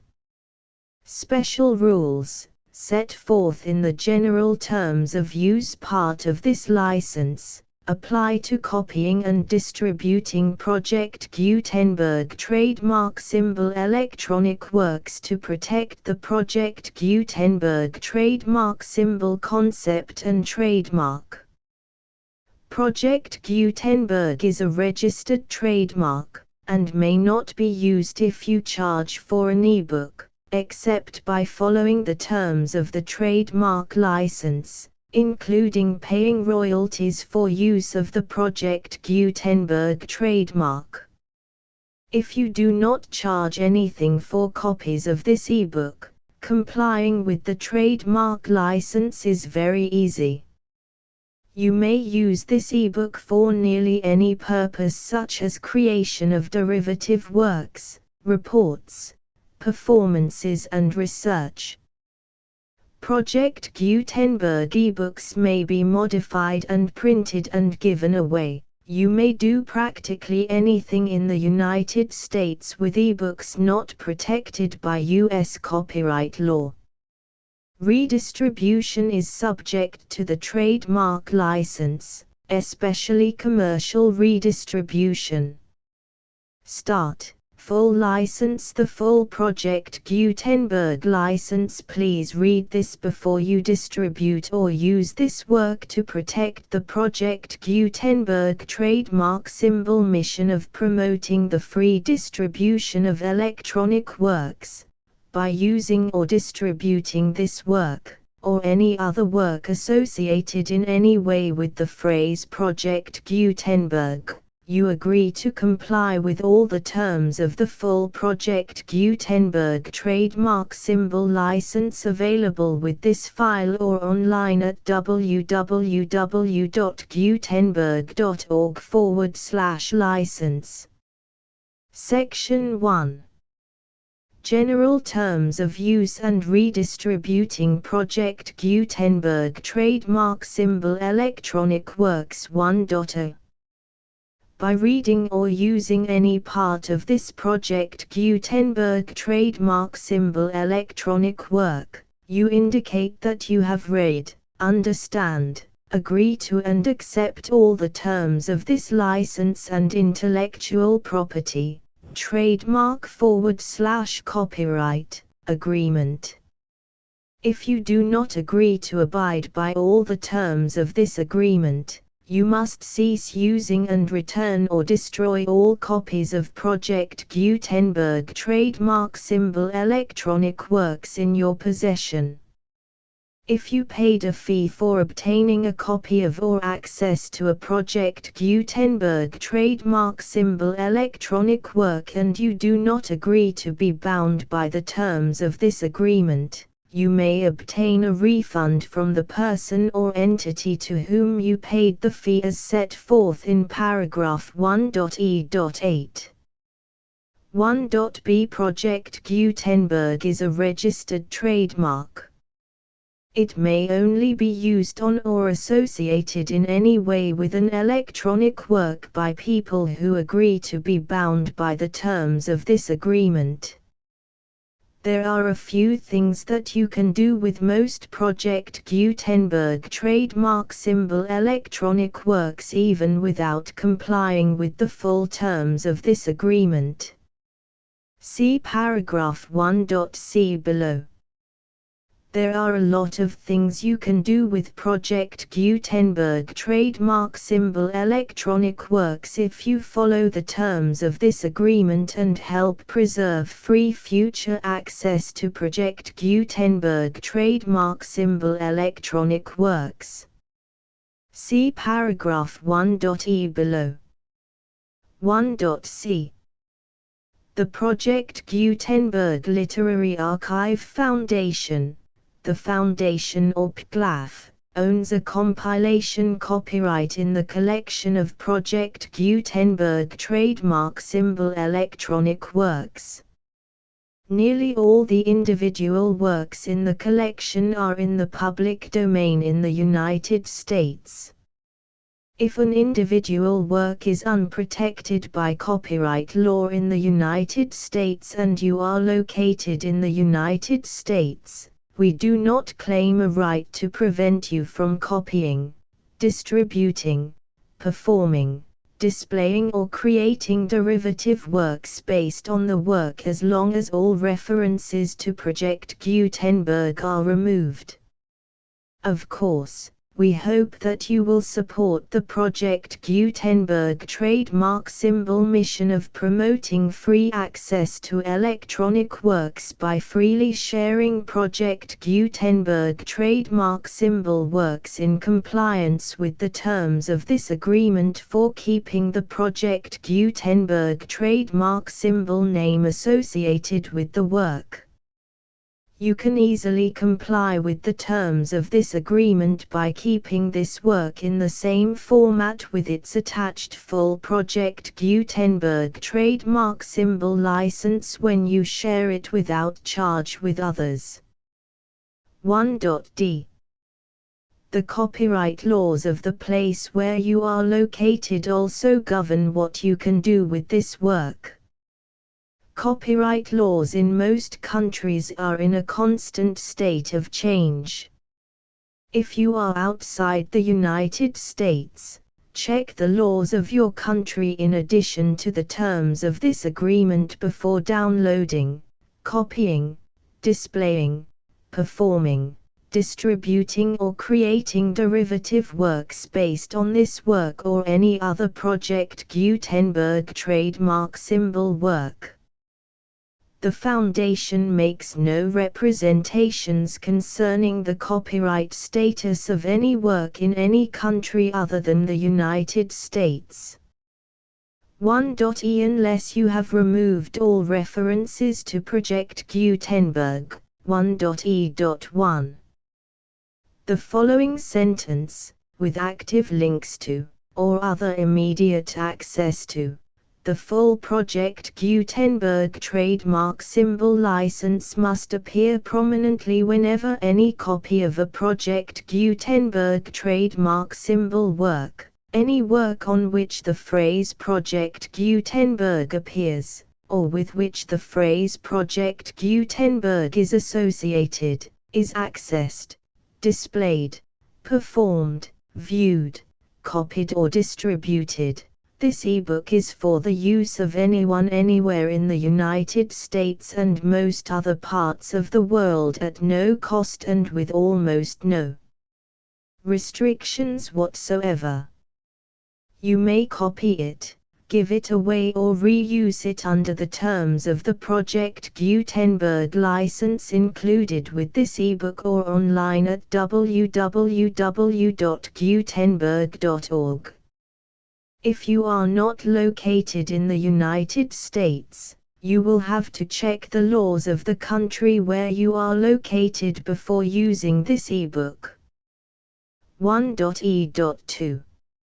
If an individual Project Gutenberg trademark symbol electronic work is derived from texts not protected by U.S. copyright law, does not contain a notice indicating that it is posted with permission of the copyright holder, the work can be copied and distributed to anyone in the United States without paying any fees or charges.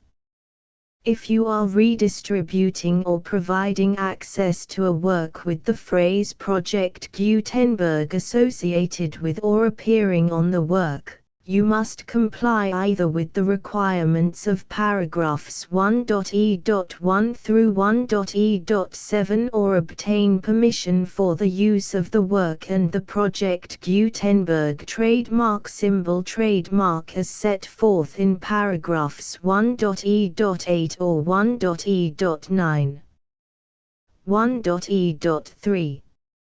If an individual Project Gutenberg trademark symbol electronic work is posted with the permission of the copyright holder, your use and distribution must comply with both paragraphs 1.e.1 through 1.e.7 and any additional terms imposed by the copyright holder.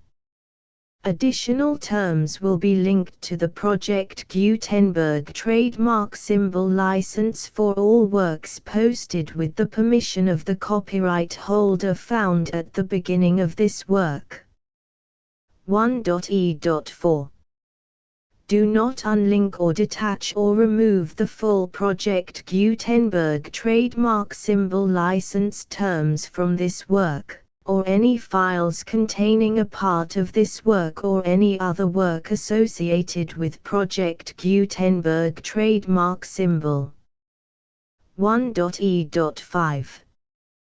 Do not copy, display, perform, distribute or redistribute this electronic work, or any part of this electronic work, without prominently displaying the sentence set forth in paragraph 1.e.1 with active links or immediate access to the full terms of the Project Gutenberg trademark symbol license.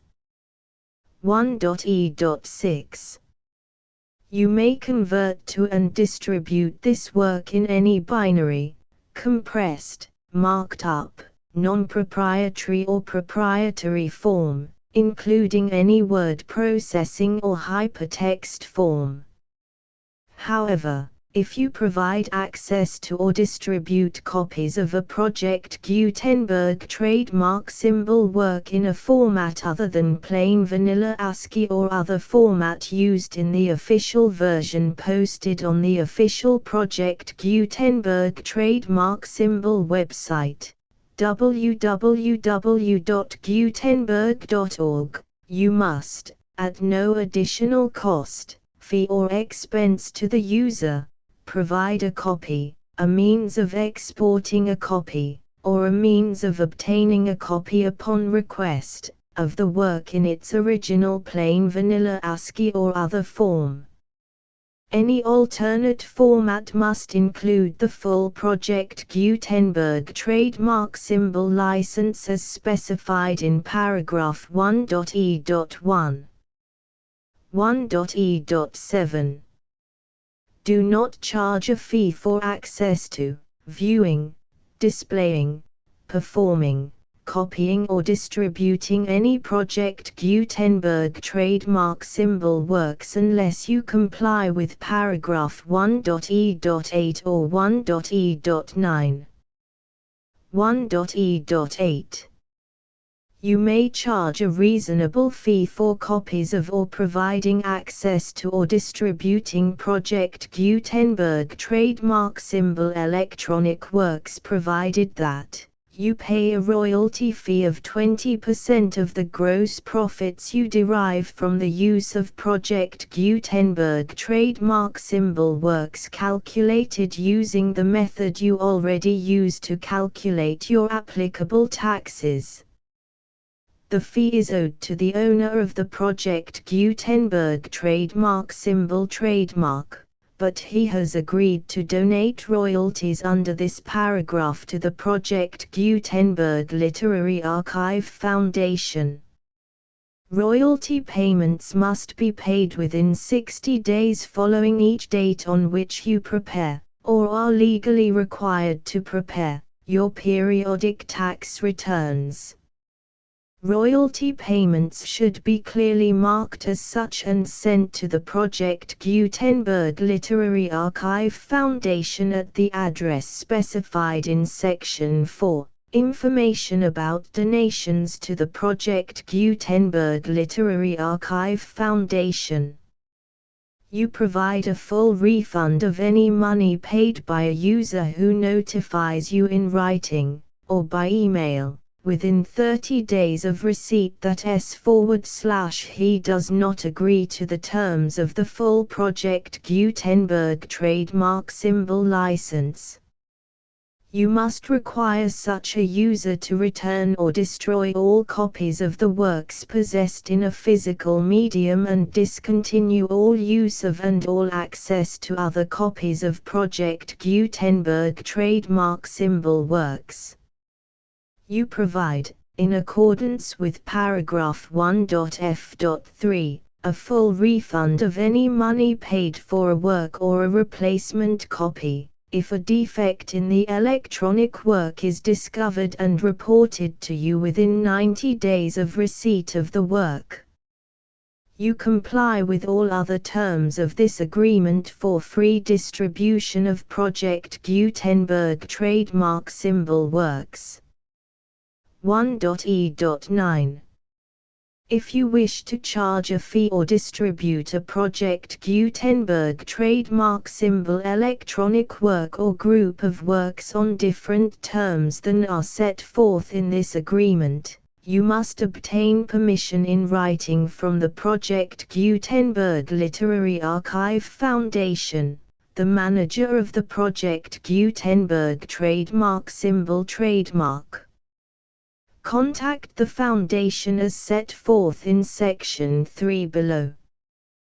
1.f1.f.1 Project Gutenberg volunteers and employees expend considerable effort to identify, do copyright research on, transcribe and proofread works not protected by U.S. copyright law in creating the Project Gutenberg trademark symbol collection.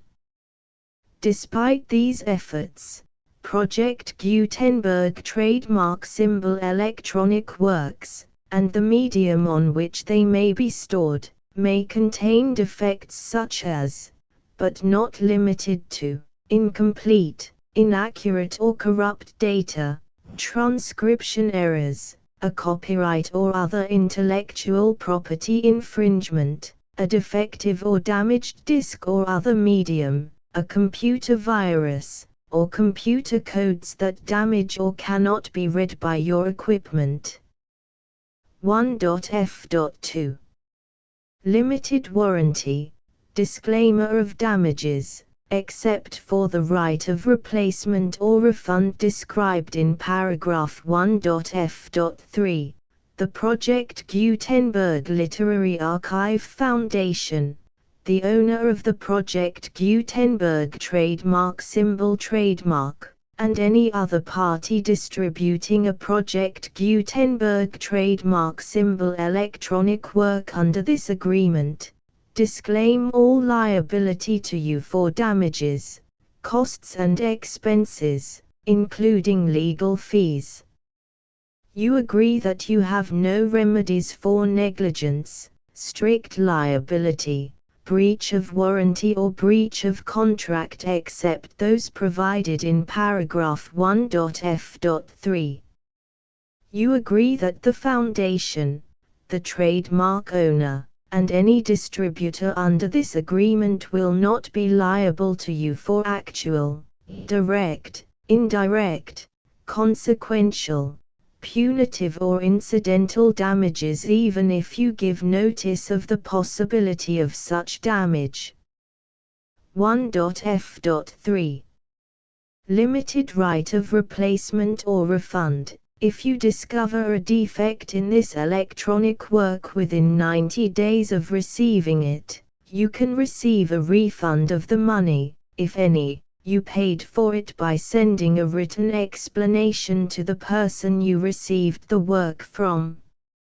If you received the work on a physical medium, you must return the medium with your written explanation. The person or entity that provided you with the defective work may elect to provide a replacement copy in lieu of a refund. If you received the work electronically, the person or entity providing it to you may choose to give you a second opportunity to receive the work electronically in lieu of a refund. If the second copy is also defective, you may demand a refund in writing without further opportunities to fix the problem. 1.f.4 Except for the limited right of replacement or refund set forth in paragraph 1.f.3, this work is provided to you as is, with no other warranties of any kind, express or implied, including but not limited to warranties of merchantability or fitness for any purpose. 1.f.5 Some states do not allow disclaimers of certain implied warranties or the exclusion or limitation of certain types of damages. If any disclaimer or limitation set forth in this agreement violates the law of the state applicable to this agreement, the agreement shall be interpreted to make the maximum disclaimer or limitation permitted by the applicable state law. The invalidity or unenforceability of any provision of this agreement shall not void the remaining provisions. 1.f.6 Indemnity. You agree to indemnify and hold the foundation, the trademark owner, any agent or employee of the foundation, anyone providing copies of Project Gutenberg trademark symbol electronic works in accordance with this agreement, and any volunteers associated with the production, promotion and distribution of Project Gutenberg trademark symbol electronic works, harmless from all liability, costs and expenses, including legal fees, that arise directly or indirectly from any of the following which you do or cause to occur. A. Distribution of this or any Project Gutenberg trademark symbol work. B. Alteration, modification, or additions or deletions to any Project Gutenberg trademark symbol work, and C. Any defect you cause. Section 2. Information about the mission of Project Gutenberg trademark symbol. Project Gutenberg trademark symbol is synonymous with the free distribution of electronic works in formats readable by the widest variety of computers, including obsolete, old, middle-aged and new computers. It exists because of the efforts of hundreds of volunteers and donations from people in all walks of life. Volunteers and financial support to provide volunteers with the assistance they need are critical to reaching Project Gutenberg trademark symbol's goals and ensuring that the Project Gutenberg trademark symbol collection will remain freely available for generations to come. In 2001, The Project Gutenberg Literary Archive Foundation was created to provide a secure and permanent future for Project Gutenberg trademark symbol and future generations. To learn more about the Project Gutenberg Literary Archive Foundation and how your efforts and donations can help, see sections 3 and 4 and the Foundation information page at www.gutenberg.org. Section 3.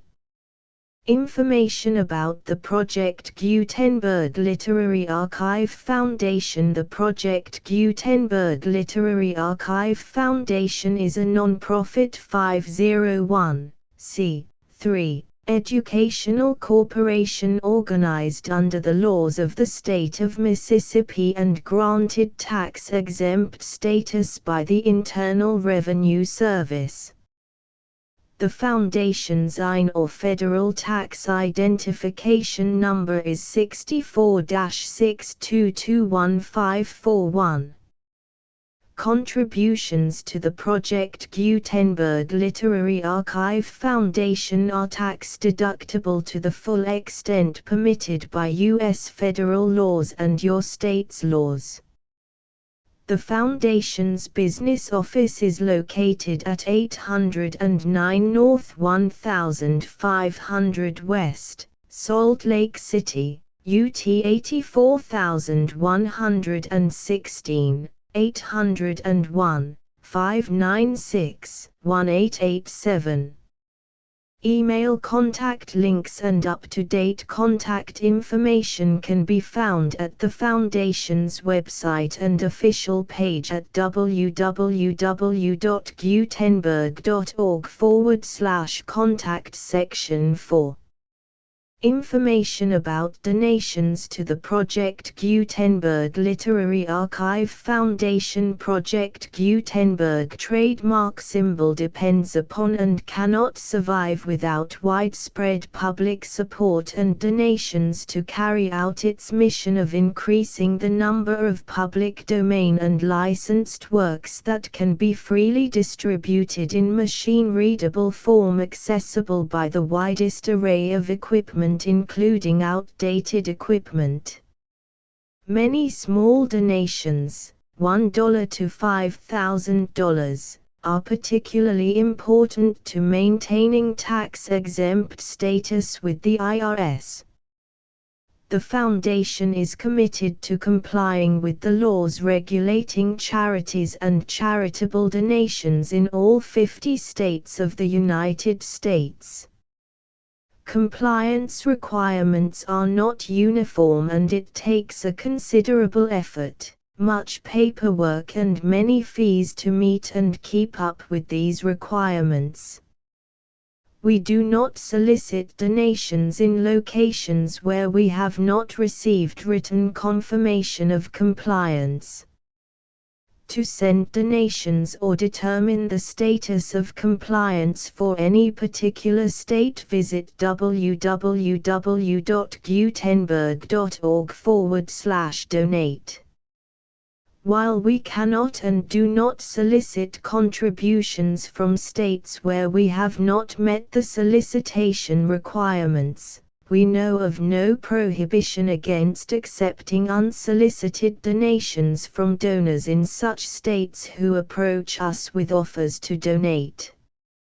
International donations are gratefully accepted, but we cannot make any statements concerning tax treatment of donations received from outside the United States. U.S. laws alone swamp our small staff. Please check the Project Gutenberg web pages for current donation methods and addresses. Donations are accepted in a number of other ways including checks, online payments and credit card donations. To donate, please visit www.gutenberg.org/donate. Section 5. General information about Project Gutenberg trademark symbol Electronic Works. Professor Michael S. Hart was the originator of the Project Gutenberg trademark symbol concept of a library of electronic works that could be freely shared with anyone.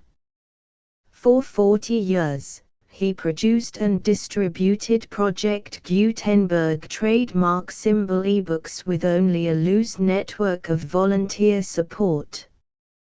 Project Gutenberg trademark symbol ebooks are often created from several printed editions, all of which are confirmed as not protected by copyright in the US unless a copyright notice is included. Thus, we do not necessarily keep ebooks in compliance with any particular paper edition. Most people start at our website, which has the main PG search facility, www.gutenberg.org. This website includes information about Project Gutenberg trademark symbol, including how to make donations to the Project Gutenberg Literary Archive Foundation, how to help produce our new ebooks, and how to subscribe to our email newsletter to hear about new ebooks. The Vigil of Venus and Other Poems by Q, first published, the 22nd of August, 1912, second edition. 1912 contents The Vigil of Venus per Vigilium Veneris, the Regent Dramatis Personae, the Regent Poems X More Verses 2. Saturn 3. Dereliction 2, Folk Songs 2.